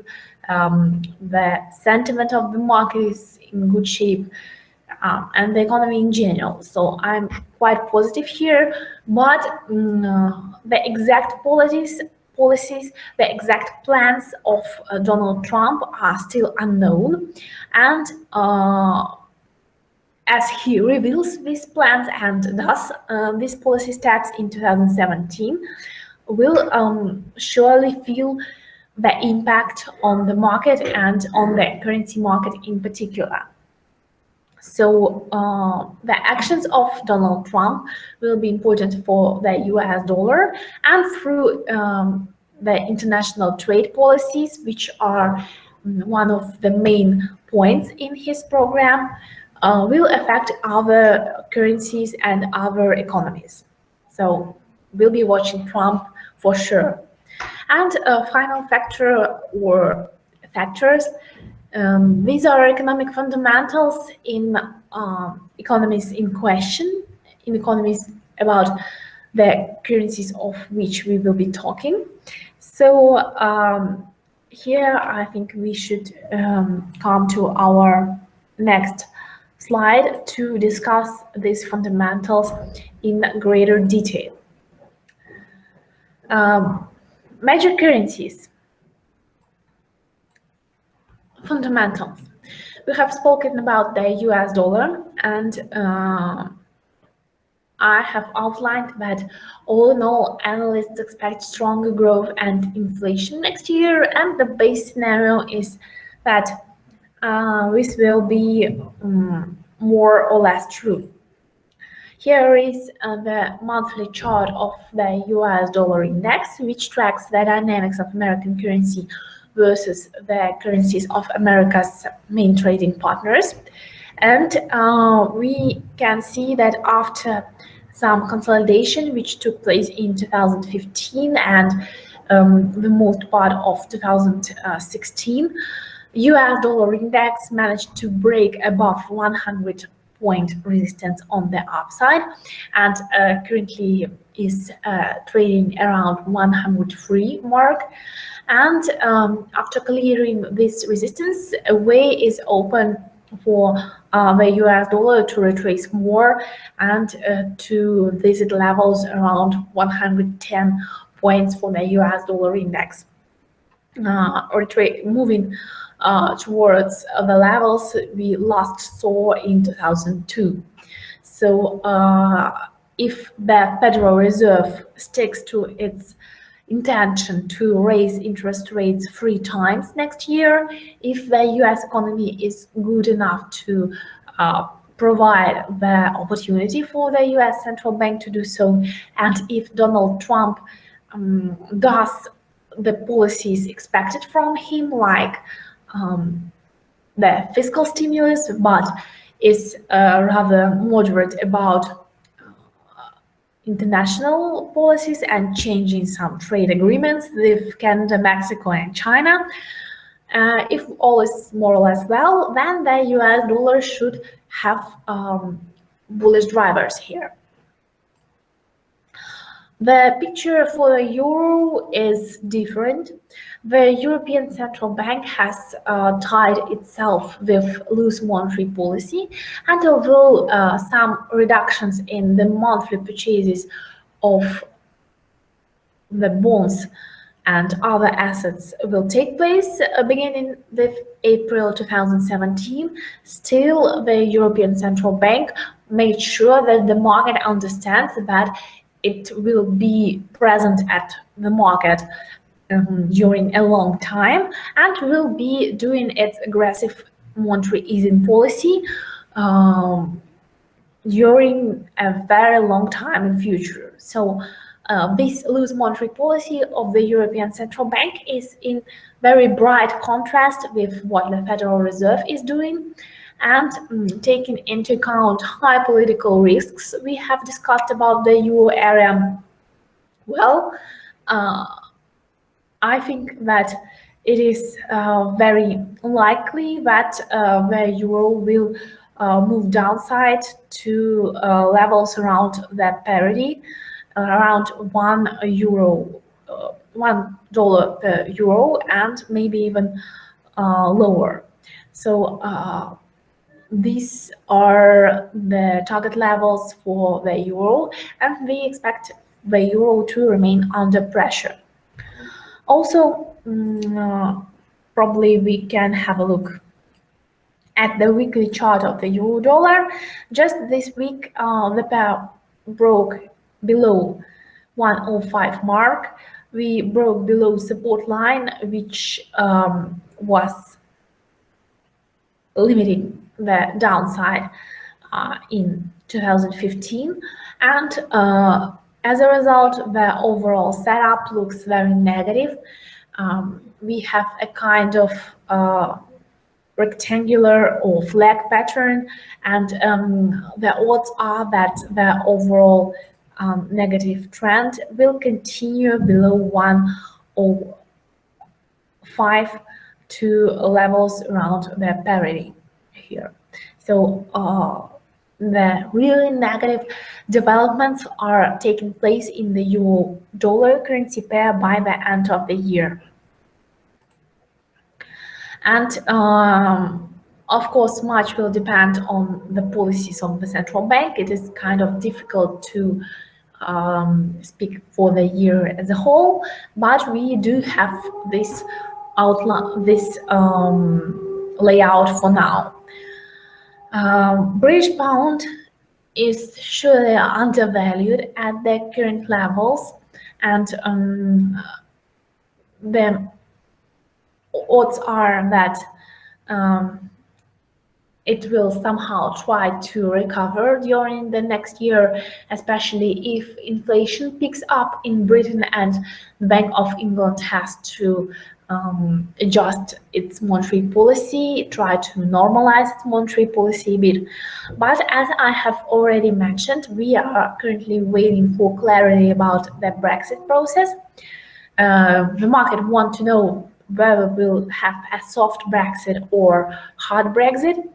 So probably British currency will remain under pressure, at least during the first part of the next year, during the first quarter, and then we'll have more details about Brexit in March 2017. And if it is a soft Brexit and there will be some conditions on which the UK will be able to remain in a common market with the European economies, then this fact that pound is undervalued and the fact that it is still trading significantly lower levels which we were before the Brexit vote. It is trading below 1.40 and at the levels even lower than 1.25 at the moment. This downtrend should reverse for GBP USD around the end of the first quarter and maybe in the second quarter. For now, we still have this downtrend in place, and as we are looking at the chart, below 1.25, the GBP USD is vulnerable for 1.22 and in the longer term to 1.20 mark. So this is what we can say about the British pound. As for Japanese yen, Japanese economy is operating in the conditions of weak growth, loose monetary policy by the Bank of Japan, and of course we'll see occasional spikes in demand for the Japanese yen as a safe haven. Still, all in all, yen is likely to be weaker next year. And all in all, I think demand for this currency won't be very high, taking into account the contrast between the monetary policy of the US Federal Reserve and the Bank of Japan. we can expect further upside for the US dollar Japanese yen currency pair. And we are now seeing that the pair has retraced almost 70% of decline since 2015 to 2016, and our more bullish levels lie ahead for the US dollar Japanese yen levels around 125 and maybe even a bit higher. The trend won't be as rapid as it used to be up to this point probably, but the bias for dollar yen will likely remain bullish next year. As for another safe haven currency, Swiss franc, the Swiss National Bank will likely continue its attempts to limit Swiss franc strength, and surely tighter monetary policy of the US Federal Reserve will help the Swiss regulator to do this. So if we look at dollar franc and put on the weekly chart, here probably a bit too many indicators, but still I hope that you are able to see that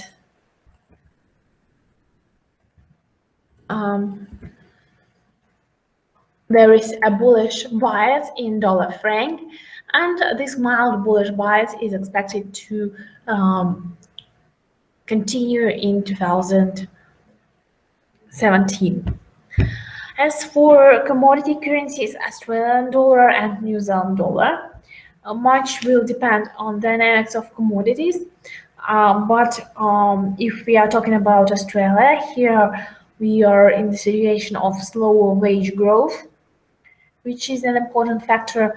So there is a chance that the market will once again start expecting the Reserve Bank of Australia to reduce the interest rates, and these expectations of a rate hike, even a rate cut, even if we won't get a rate cut, will represent a downside risk for Australian dollar.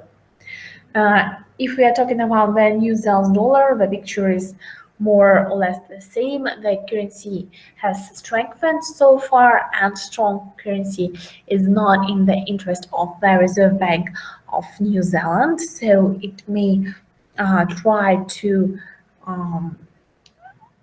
somehow change the situation. The market may also expect some rate cuts, and these currencies will have to fight the strength of the US dollar if the Federal Reserve proceeds with its plan to increase interest rates 3 times in 2017.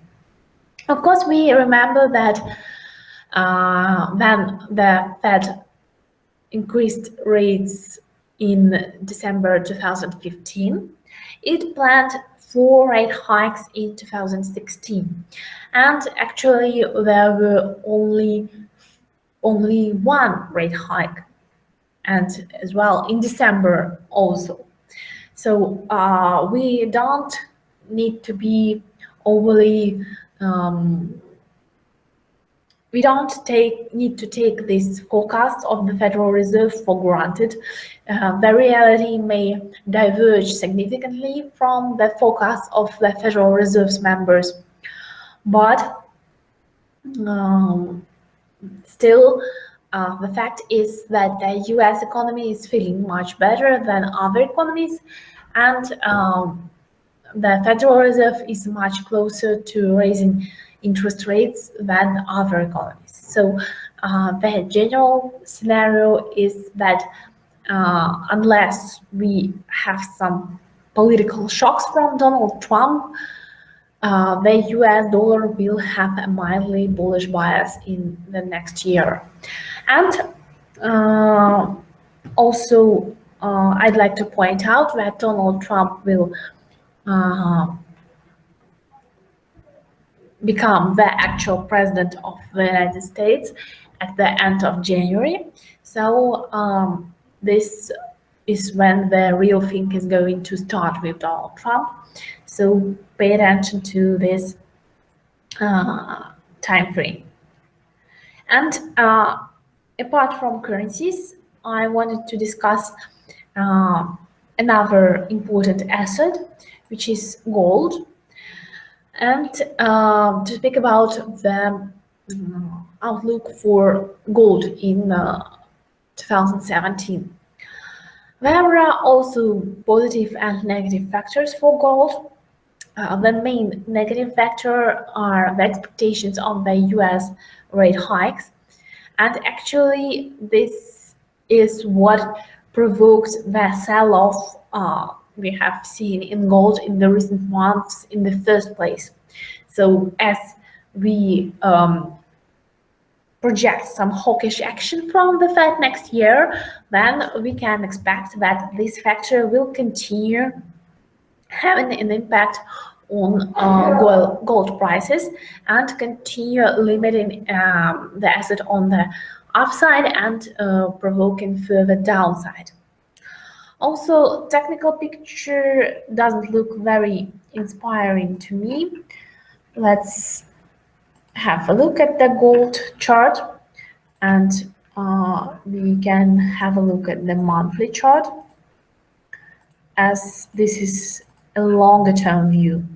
On the monthly chart, we have a negative intersection between the 15-month moving average and 100-month moving average. We can see that gold is breaking below Fibonacci retracement levels one after the other. And actually, despite this decline in the recent month, we are only approaching the levels on which gold started to rise in 2016. So we are only getting closer to the minimums of 2016. And this fact that we didn't get in the negative territory during 2016 means that potentially there is scope for more downside in gold prices. We are approaching support around 1115 mark. This is 78.6% Fibonacci retracement of this year's former advance. And the next level to watch will be the minimums of 2016 in the area of 1040. The level of 1000, which is not far from there, is a psychologically important level for gold, and here the asset may find some support. But the decline to this target is not unreasonable to expect. And if we get below this level, then we'll be watching 200-month moving average around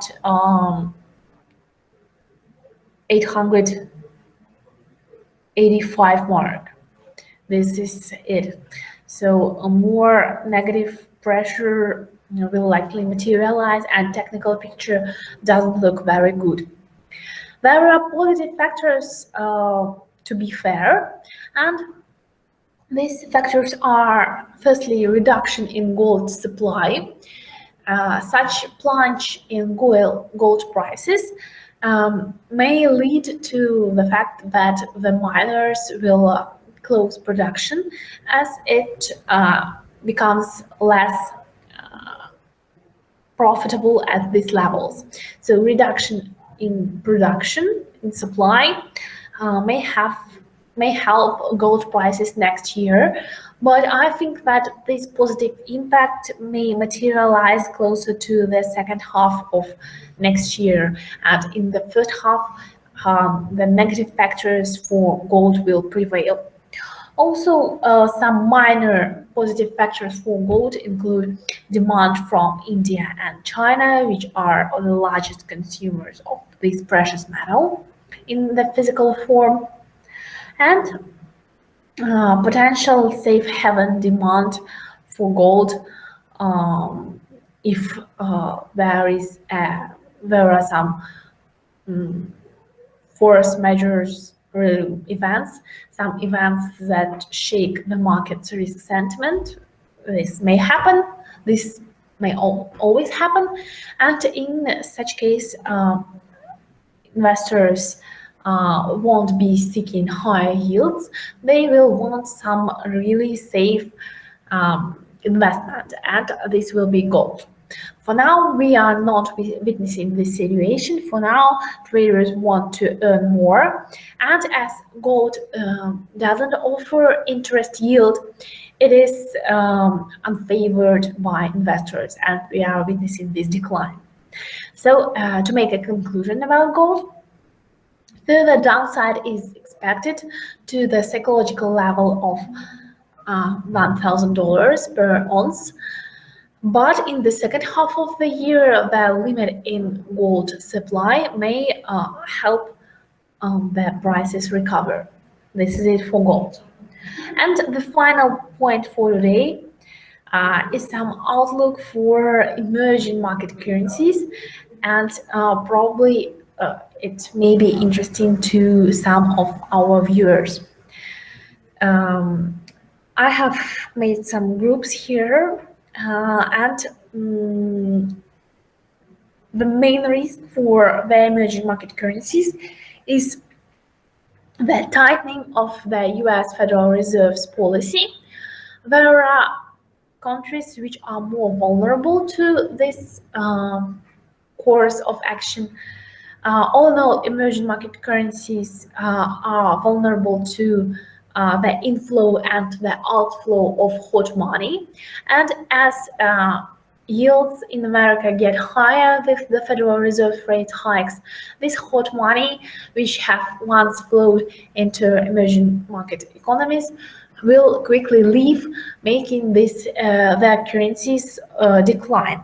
The currencies in question are Indian rupee, Indonesian rupiah, Colombian peso, Brazilian real, South African rand, and Turkish lira. So here is the risk of weakness in 2017. Trade risks create concerns for Mexican peso, Chinese yuan, and Korean won. Mexico and China are in intense trade relations with the United States, and if something changes in how these relations are currently organized, then of course this will hurt the currencies of these currencies. And finally, there are currencies which are more sensitive to the dynamics of oil prices, which are the currencies of large oil exporters. And we are talking about Russian ruble here, Colombian peso, and Mexican currency as well. So this is what we can expect from the emerging market currencies, and this scenario is in line with a stronger US dollar. Let's now have some conclusions about what we are going to see in 2017, and try to sum up the things we have spoken about. So firstly, it is kind of difficult to predict what will happen next year, as some new events, some black swan events may materialize, to which we can't be entirely prepared. But we can learn from experience of this year, of the previous year, and make our assumptions in order to have an understanding of the major Forex trends. And the current trend is the strengthening of the US dollar. We have seen a break to the upside in the US dollar index and in US dollar trading in other currency pairs. So if all goes in line with the Fed's scenario of 3 rate hikes in 2016, then the US will have competitive advantage over other currencies. Still, we have to bear in mind that the dynamics of Forex measures will likely be uneven in 2017, as it was in 2016. There will be periods of higher volatility, there will be periods of lower volatility, there will be times when uncertainty will spike, but there will be times when the markets will be more or less calm and willing to get higher yields. I think that for now we can assume that the majority of the year will be more or less positive, and markets will search for high yields provided that US economy is strong and provided that it gives positive vibes to other economies, major and emerging. We will have events of great risks in 2017 as well as we had in 2016. I'm talking about political events, and the recent developments during the past year have taught us that results of political campaigns and elections may be unpredictable, and that populist parties are now on the rise, and this is a reason to expect some risk aversion. So we might have a very difficult year for the euro area.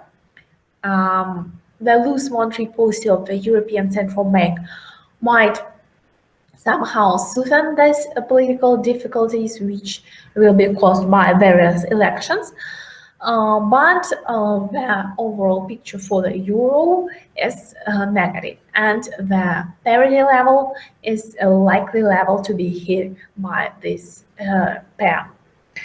And British pound is undervalued but has some potential to recover closer to the second quarter and the second half of the year if reason wins in Britain and British policymakers gather their strength and find an agreement for soft Brexit, which won't affect the economy of the United Kingdom and the euro area that much.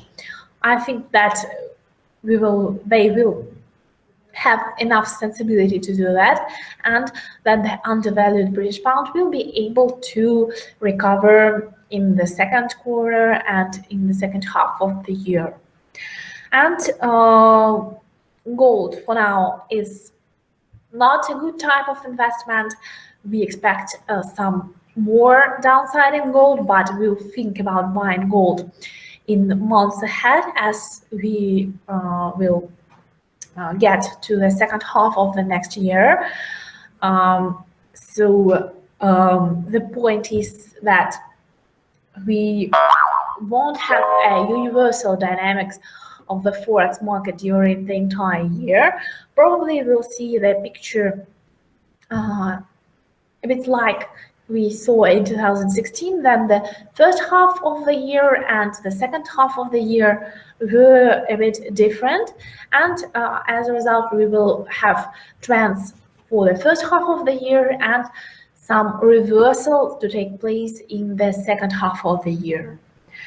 So my general advice to you is to follow these fundamental trends, to follow the news, to have these topics in mind, like Brexit, political situation in Europe, like China, to watch bond yields, which are currently very correlated with the dynamics of the major currencies, to watch different markets as they are really closely correlated and have an impact on each other, to watch commodity market and oil prices, and although there is some bullish potential, it is limited surely because of the potential return of oil supply. And my advice is to have some investments, some long-term investments in various instruments, which helps to reduce your risk exposure, and to use some short-term events for trading and for seizing profits.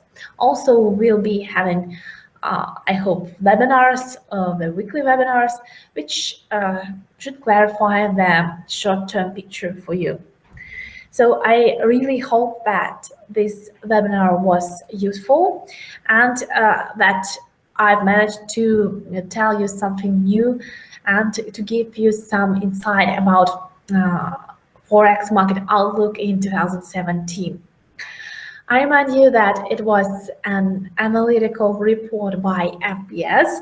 My name is Elizabeth Belugina, and I gladly thank FX Street for this opportunity to share my ideas about the next year. And I will gladly see you at the next webinars by FX Street. Good luck, good trading in the rest part of this year. Good New Year and Christmas holidays, and see you later. Have good luck and good profits. Thank you for your attention, and goodbye.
Right, guys. Hello, Zaheer, Anwari here on behalf of the Dynamic Trader. Can I get a quick hello that you can see me and you can hear my can hear me as well, hear my voice, hear me as well. Okay, yesterday I was having some issues. Thank you, administrator. Yesterday I was having issues with my charting. So I'm just going to bring up my charts. Can you let me know that you can see my charts, please?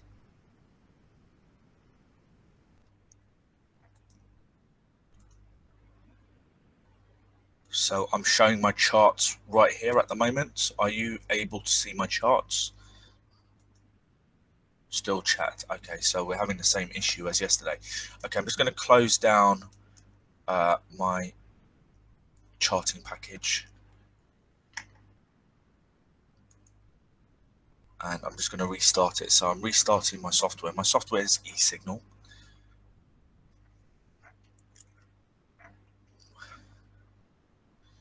Okay, and it's restarted now. Okay, so is my charting visible now, please?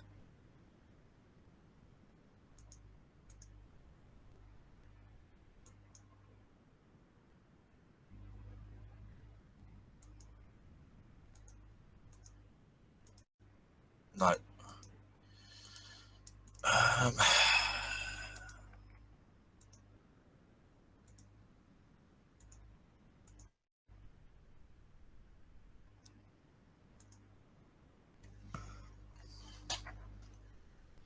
Okay, how about now?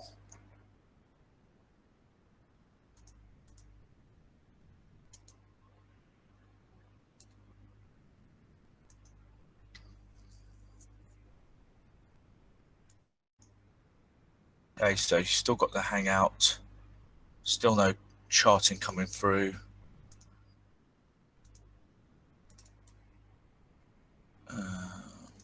This is frustrating. Okay, can you see my eSignal now?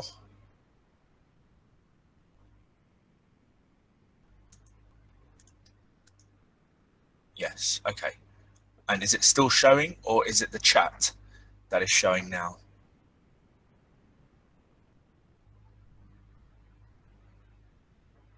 Okay, fantastic. Okay, right. Let's just stick to the charting for now, because I don't want to lose it. So, yeah. Thank you, administrator. Thank you for resolving that. Apologies for that. I had the same issue yesterday, but we managed to resolve it. So let's stick to the software. So the whole topic of today, really, which is a bonus webinar that FX Street organized, is they kindly asked me to talk about my projections for 2017.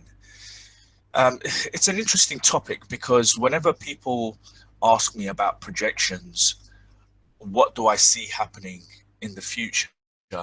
My answer is generally, I don't know, and I let price dictate that. So I'm not an expert. I'm not one of these gurus that you find on television that will confidently tell you the euro dollar is going to be here. The Japanese yen is going to be here. Gold is going to do this because of this bit of news that's coming out. Oil is going to do this, that, the other. There's always these experts who are paid a lot of money in the limelight to sound like they know what they're talking about. And generally, those predictions don't always come correct. Let's take the Dow, for instance. I know this is an FX Street webinar, so it's predominantly currencies, but just to highlight my point, I want to talk about the Dow. And if I bring up the monthly chart, you can see that the Dow has been creating new highs since 2009. So since 2009, excuse me, the Dow has been in this bull run. 2009 all the way through to 2015. After every bull run, the market has to consolidate. This is a natural feature of any market, regardless of what you're looking at. Gold, the euro dollar, a stock, it doesn't matter. First of all, it doesn't move in a straight line. So you'll notice, even though we're in a bull run, there's these periods where it goes up, comes down, goes up, comes down, up, down, up, down. And you see that all the way through for 6 years. So that's the first feature to price that you must embrace. The second feature to price is that after every move, the market consolidates. And that's exactly what happened. And this consolidation was for over a year, a long period of consolidation. And then there's a breakout. Now, the breakout is more likely to happen in the direction of the trend prior to the area of consolidation. And we're going to look at some currencies that are displaying these same characteristics. Breakout just here. So we're now in the month of December.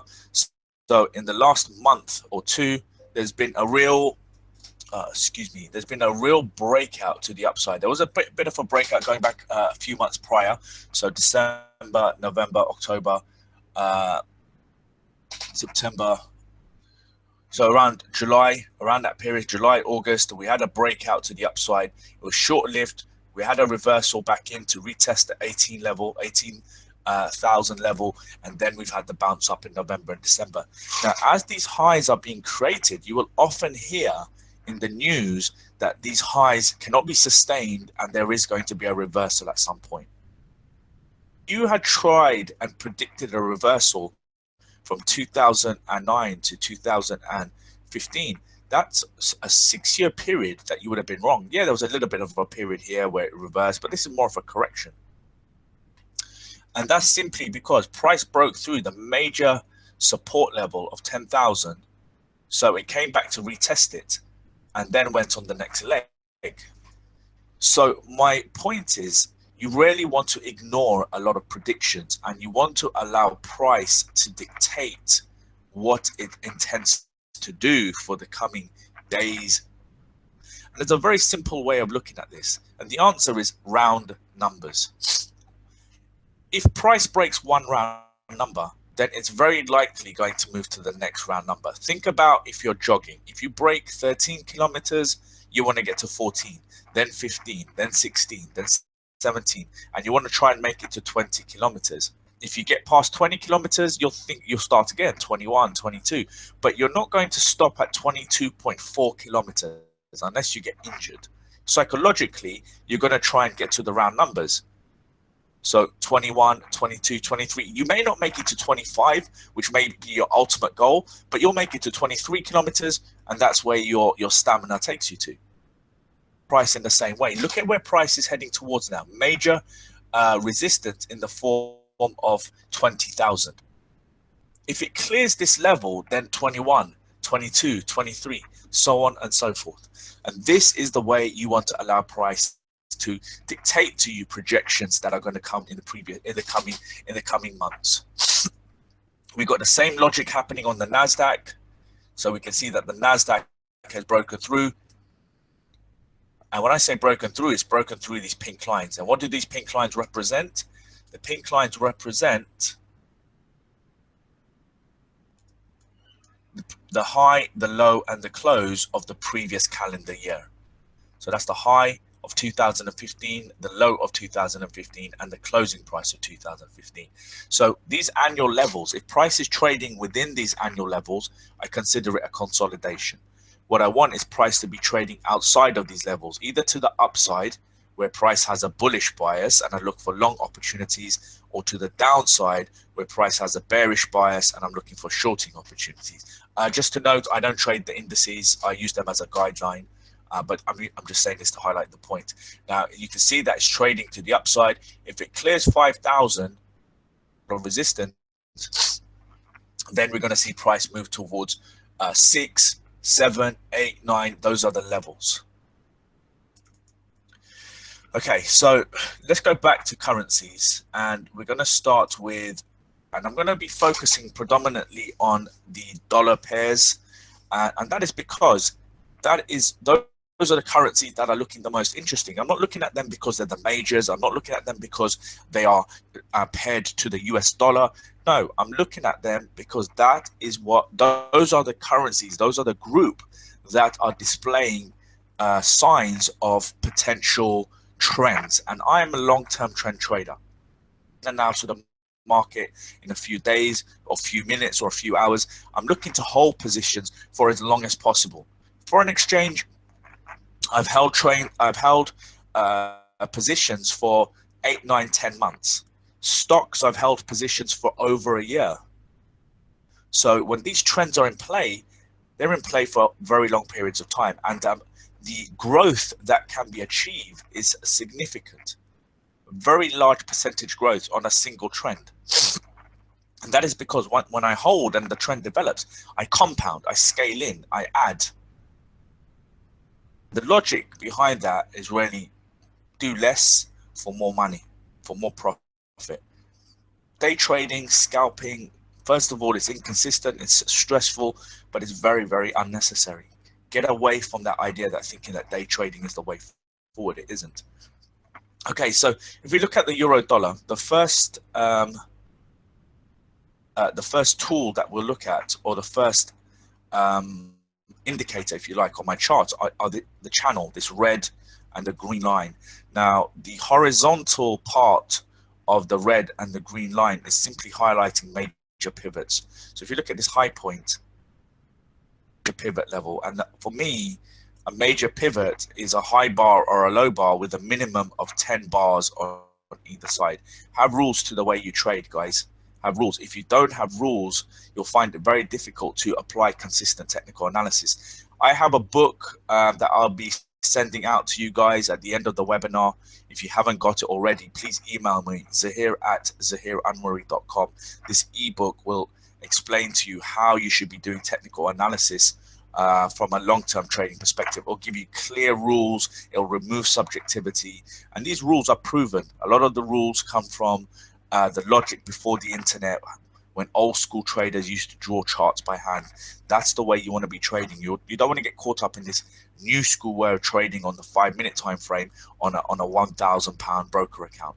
It's not going to grow you an account. You've got to be more realistic.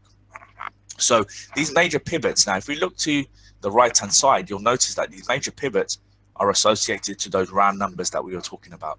So the high, the two peaks here, 1.5. Look at this peak here, 1.4. If you look at this floor, 1.2.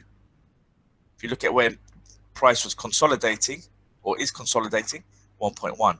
If you look at the lowest point on the chart, 0.8. So it doesn't matter. Previous to this, we were looking at the indices.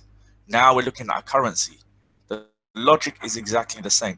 If I hid this symbol, so at the top you can see the euro dollar. If I hid this, so you wouldn't know whether it's a currency, a commodity, or a stock, or an index. If I hid that symbol, you wouldn't know what you're looking at. And so a chart is simply a chart. So the application of technical analysis has to be the same.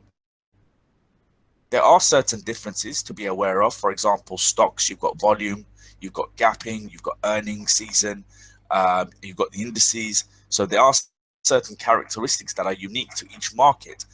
Currencies tend to be more cyclic. They go up and they go down in the same fashion. Stocks tend to go up very slowly and then come crashing down. Commodities tend to trend for a very long period of time and then consolidate for a very long period of time. So there are unique characteristics to each market, but ultimately the way of breaking down a chart in the form of technical analysis is exactly the same. So at the euro dollar, the last time I traded the euro dollar was on this bear run here. And this is when price fell from 1.4 to 1.1. That's a 3,000 pip drop. I had 5 positions running along this trend. And by the time I exited, which was about a 9-month period, I exited with just under 16,000 pips. And this grew my account by a significant percentage. Now, going back to what I was saying with the index, after every move, the market consolidates. And that's what you see right here. Now, look at the length of consolidation. This is March 2015, the low. And you can see that since then, it's gone into consolidation.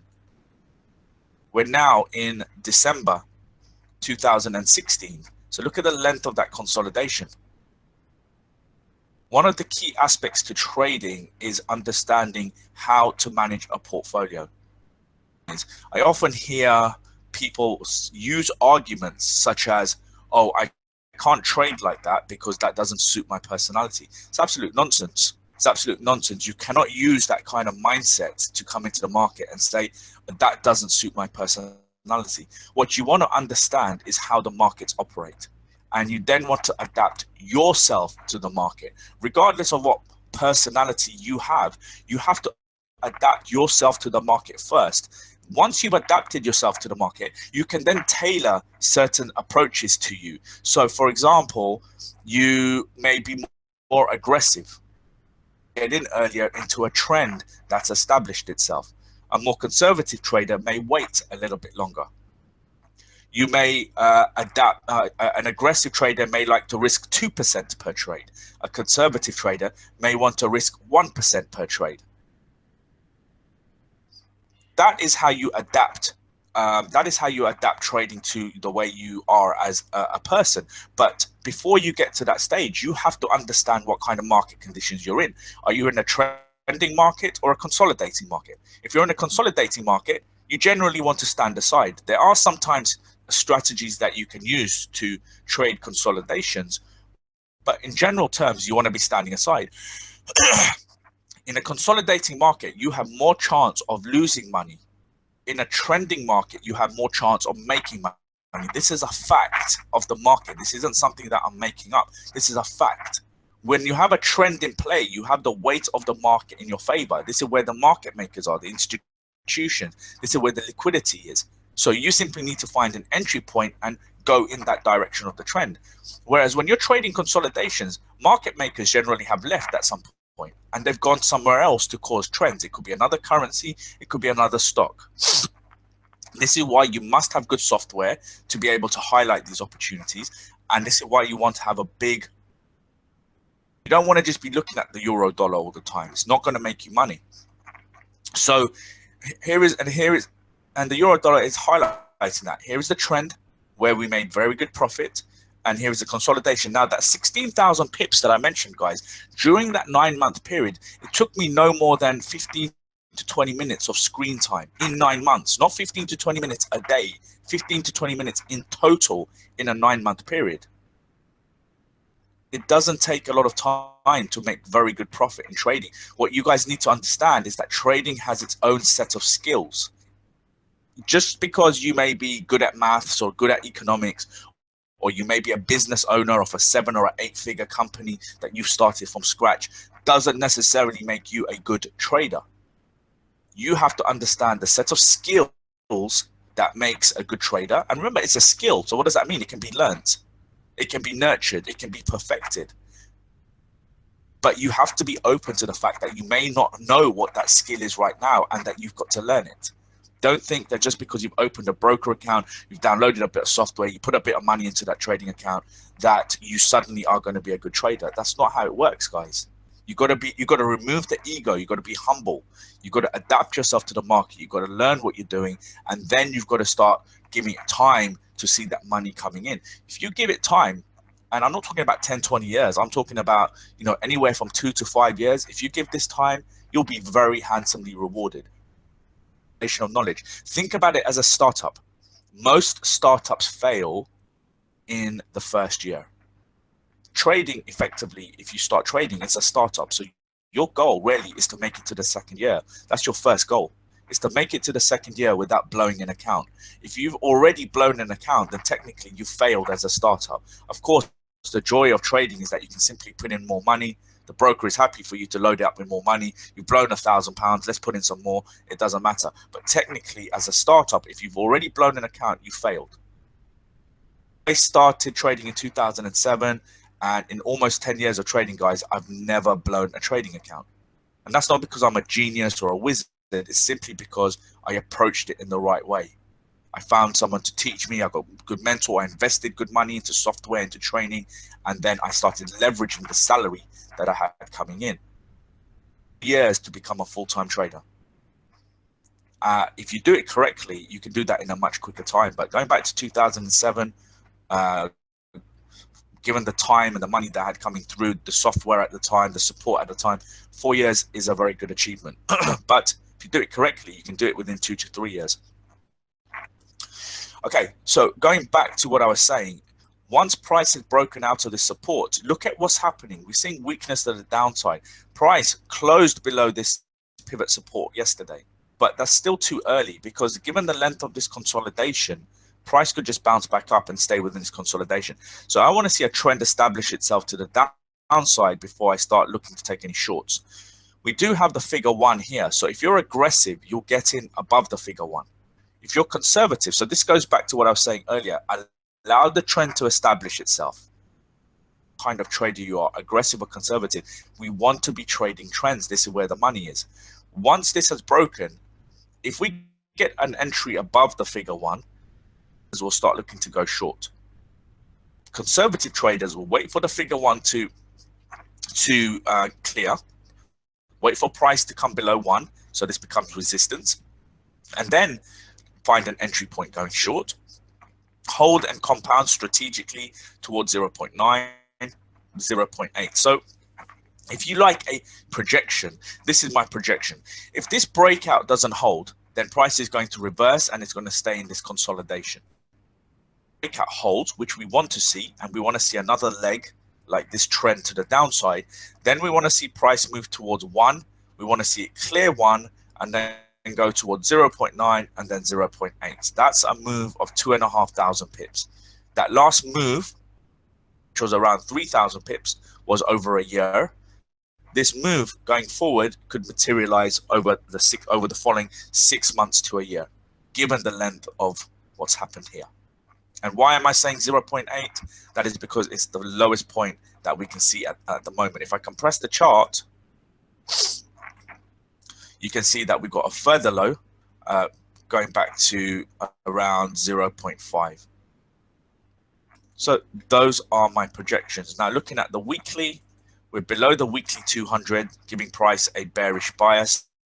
I have a trend filter, which really removes all of the noise, all of the random pullbacks. It just gives me periods of green, periods of red. You can see my trend filter is now red on the weekly, and on the daily time frame below the daily 200, giving price a bearish bias.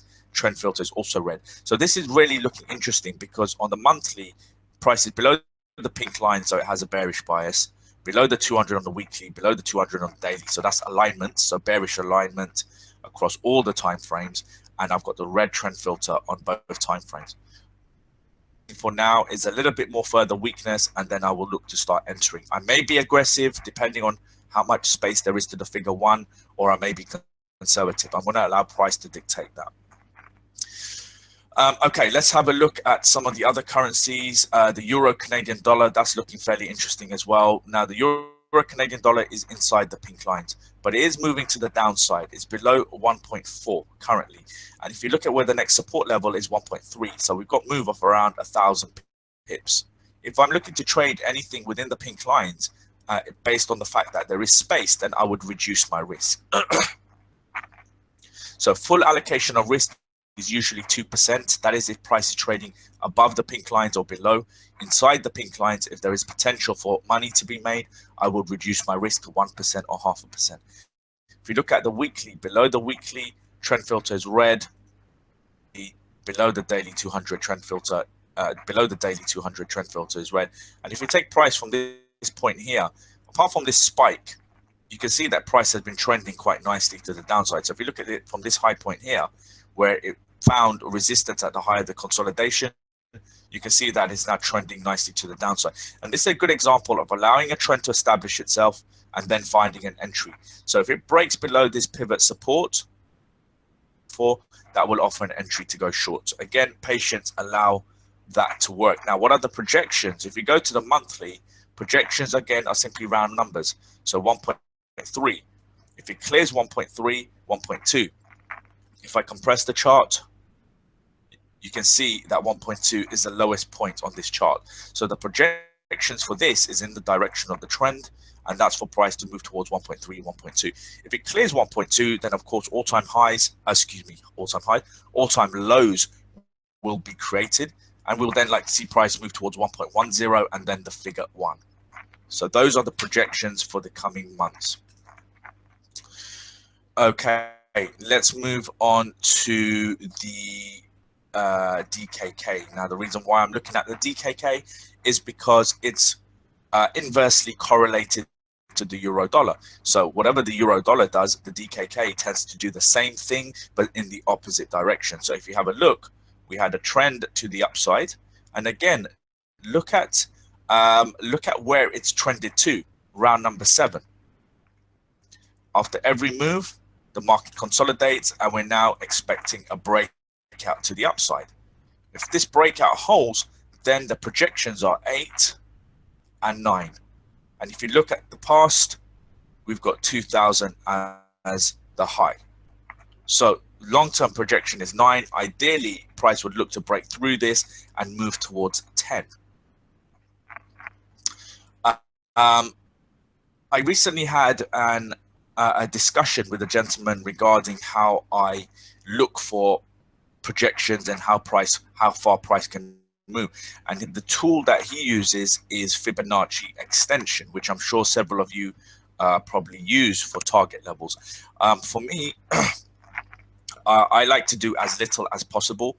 Applying Fibonacci retracement and Fibonacci extension to my charts is just unnecessary, because it's an added step. It's something extra that I need to do with my analysis. And to be quite frank, extension and retracement are as relevant today as they were many years ago. I'd go as far as saying that using certain techniques like Fibonacci's, using subchart indicators like MACD, RSI stochastic, using wave counting like Elliott waves, I would say that these are outdated techniques and that they had their time, but we are now more sophisticated. We're more clued up as private traders.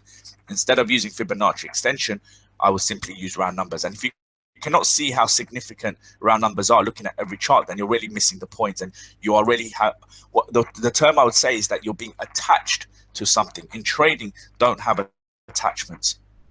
If you find a better technique that is a more proven technique, move on.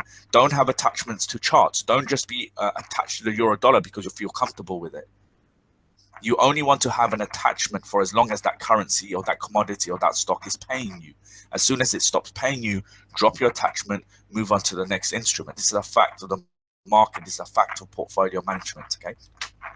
So if this breaks up to the upside, which it is likely to do, then we want to see price move towards 8, 9, and then ideally 10 being that major resistance, that psychological level. If we look at the weekly, above the weekly 200 trend filter is green, above the daily 200 trend filter is green. If we look at what it's been doing recently, look at this consolidation, guys. This is exactly what I mean by consolidation being very messy and very difficult to trade, period, to get involved in. But if you move it back to when it was in trend, nice smooth run to the upside.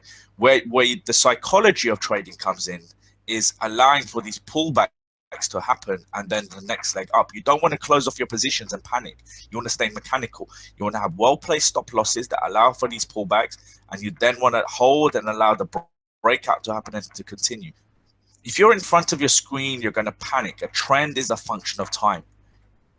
If you eliminate time, you eliminate the trend. If you eliminate the trend, you eliminate profit. By having good software and having good trend filters, as long as this trend filter remained green, my positions remained open. Move, and then how do I manage this? I have trailing stop losses. So at some point when the pullback is deeper than normal, it will trigger me out.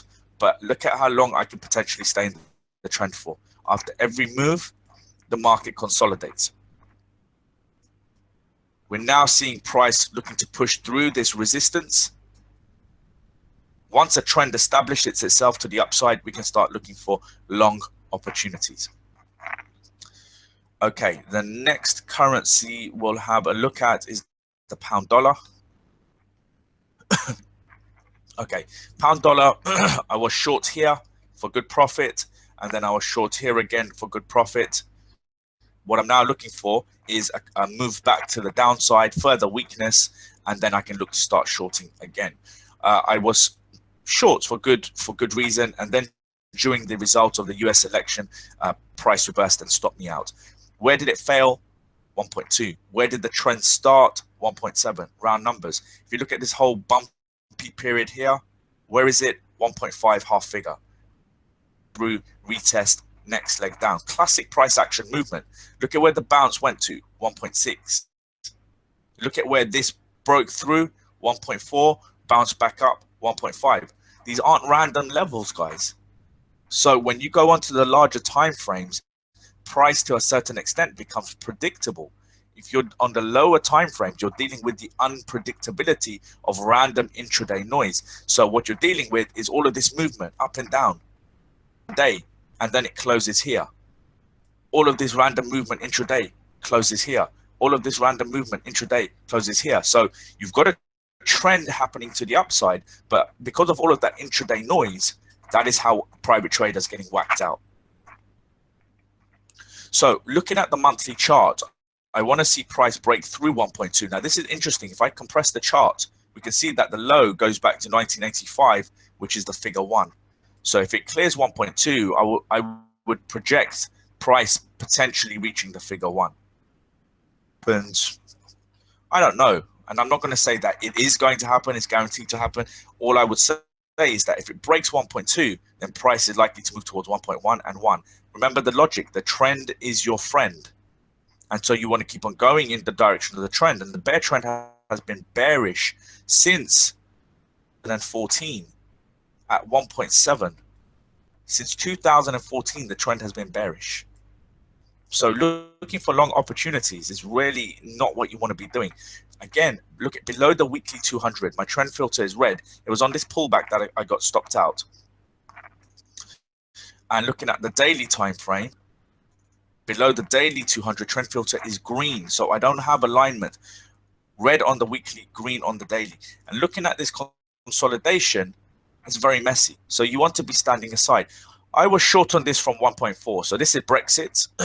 When price broke 1.4, that's when I entered short. And I held my position till this bounce. I got stopped at around here. So that was a hold of around 2,000 pips. I went through this consolidation period. Period was, it's unsurprising. The reason for that, summer months. July, August, June, July, August, these are the summer months. People are on holiday, market makers on holiday. Market consolidates. This is where you have to hold, apply patience. Look at September to the downside. But because of the US elections, the trend was short-lived. If the US elections weren't this year, then this was a very good, there would have been a very good chance that this trend would have just continued towards 1.1 and 1.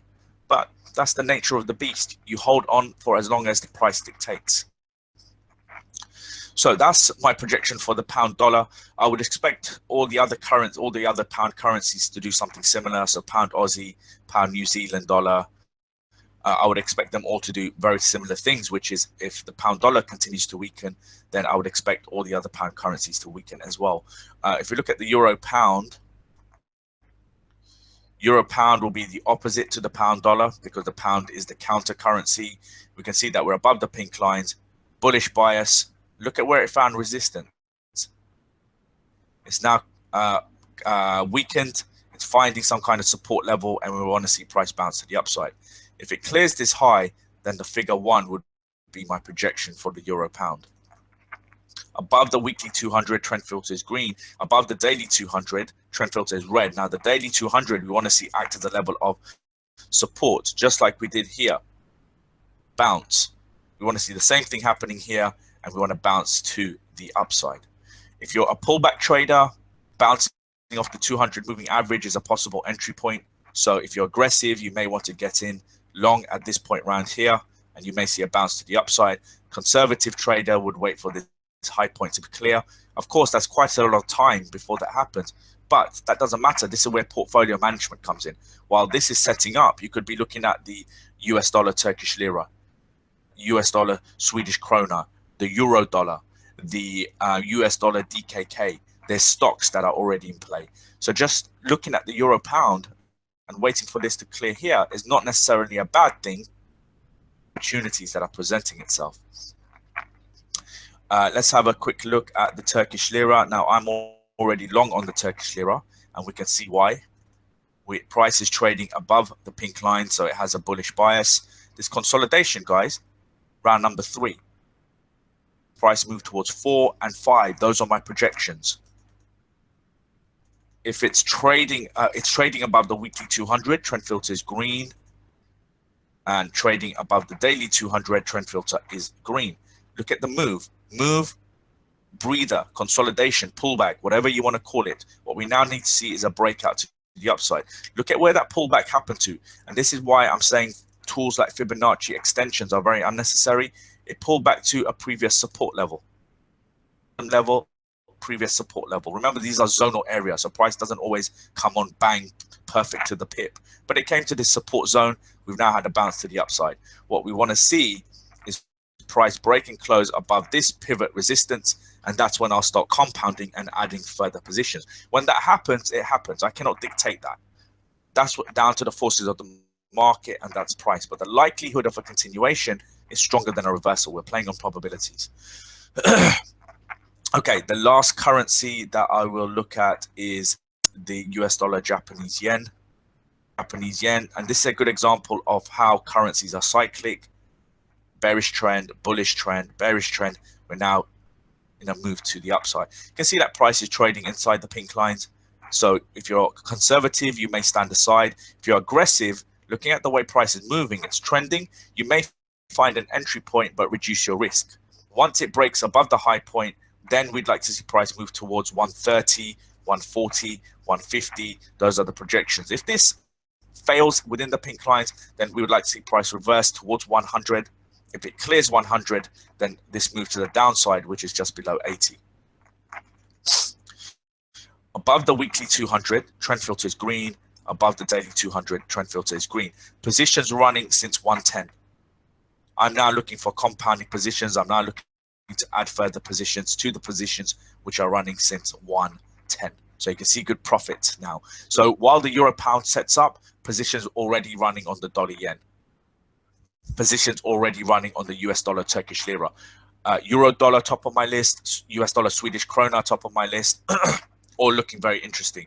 In addition to that, just to give you guys a quick idea, my best performing instrument of this year has been NVIDIA. So a lot of you guys will be familiar with NVIDIA. They're a graphics card company. They're now branching out into artificial intelligence. I've been long on NVIDIA since $40, $100. $100 is a significant level. If it breaks, then the next projection is $150.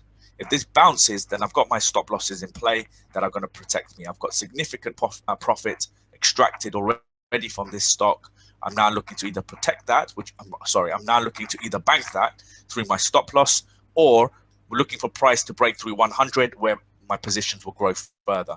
The trend is your friend until the bend at the end. Above the weekly 200, trend filter is green. 100, trend filter is also green. You can see here again, guys, a gap up, bit of a consolidation, and now we're seeing further highs. This is the move of yesterday, so Wednesday and Thursday. Being Friday, we may see profit taking, so price may not break through 100, but ideally we want to see this momentum continue to the upside. That is NVIDIA, which is a US stock, and one of my best performing UK stocks is a company called Boohoo EY. Above the pink lines, above 50, and this is now moving towards 140. If it clears 140, 150, if it clears 150, then 200. Okay, so it's really about having a good portfolio management. You can see above the weekly 200 trend filter is green, above the daily 200 trend filter is also green. Okay, I'm conscious of the time. Okay, are there any questions? Doesn't seem to be any questions coming through the chat box, but I hope those projections, if you like, were of relevance to you. I'm just going to go to Google Hangout.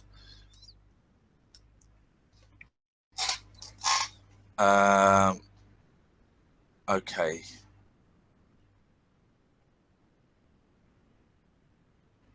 Okay, doesn't look like there's any questions coming through. If you do want to contact me, guys, first of all, this is the ebook. I hope you guys can see it. Administrator, can you see the guide that I'm showing right here? The ebook.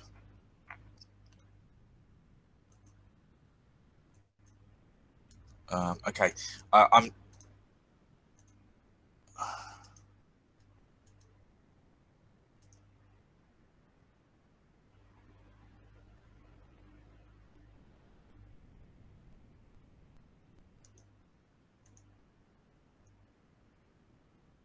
Okay, how about now? Can you see the ebook now?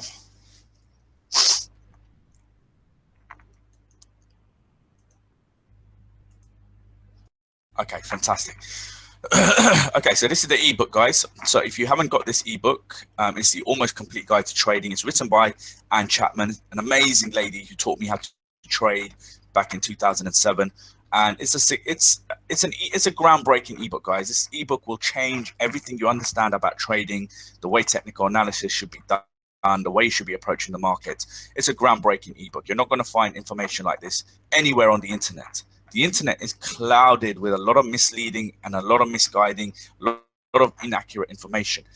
You want to cut through all of that and go straight through this ebook. It's almost like a seed that's coming through the rubble. This information that I'm sharing with you, the information that's in this ebook, is powerful information. So you have to question why it's being drowned out by day trading and scalping, and who that actually feeds. Does that feed you, or does that feed the brokers and the people that are claiming to be able to teach you ways to quick riches?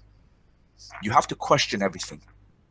There is no such thing as a get rich quick scheme. What this is empowerment, but empowerment comes with knowledge and time.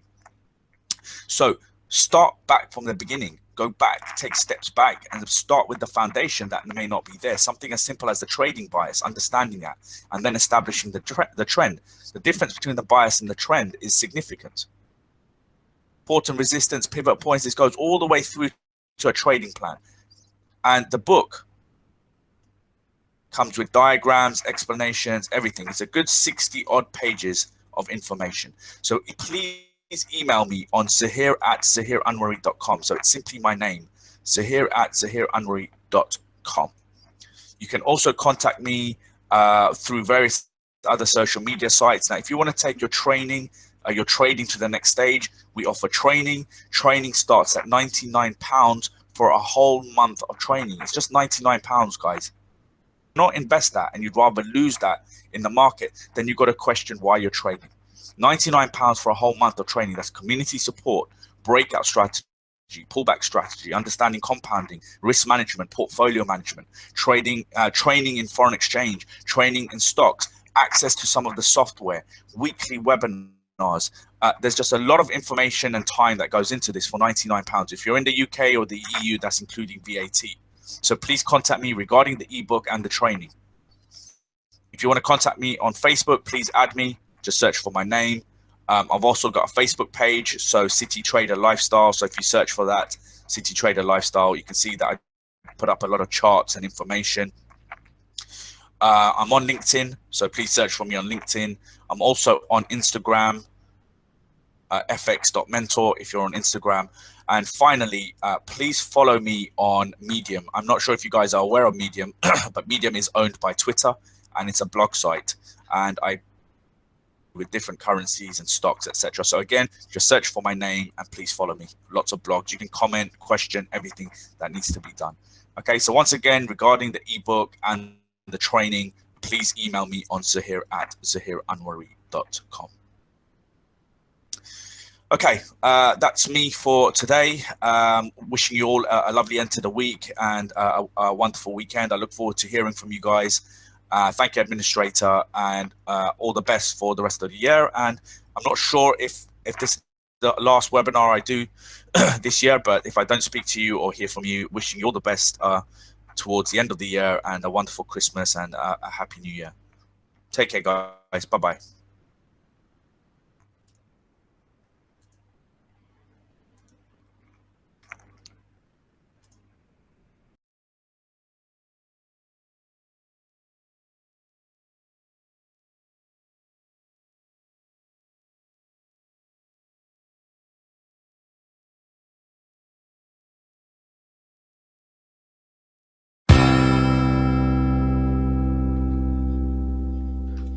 Okay, now let's really move to next week, the preview for next week's events, the week of Christmas. So, the week of December 19th to 23rd. First of all, we might have more Fed echoes, more analysis pieces over the weekend, analyzing the Fed from John Hilsenrath and co. So that could have more of an impact. But on Monday, we also have, at least here in the Eurozone, the German Ifo business climate, that could be interesting for the euro. On Tuesday, we have focus on the Pacific side. We have the Australian fiscal outlook meeting minutes. So big night for Australia. And the Bank of Japan's rate decision, no changes expected. Again, as talked, the United States has more impact on the yen, dollar yen than Japan. And for those trading the New Zealand dollar, we have the milk auction, which has been very, very positive of late. On Wednesday, next week, we have the crude oil inventories, as usual, every Wednesday, and GDP from New Zealand. Again, an important week for the Kiwi and in general for commodity currencies. And Thursday, that's the big day in terms of key events. We have the final GDP from the United States for the third quarter. It was more upbeat last time, 3.2, up from 2.9. Also, durable goods orders, which already feeds into Q4. Investment, important for the Fed. For those trading Canadian dollar, we have retail sales and CPI double feature, and the Fed's favorite inflation figure, core PC price index, which has hardly moved in recent months at 1.7% year over year. On Friday, just before Christmas, we have the UK final GDP. Again, Canadian GDP and US new home sales. And on Friday especially, it's going to be the end of the week, just before Christmas. For many, it's a long weekend. Most places, it's a long weekend. So we might see these end-of-year moves.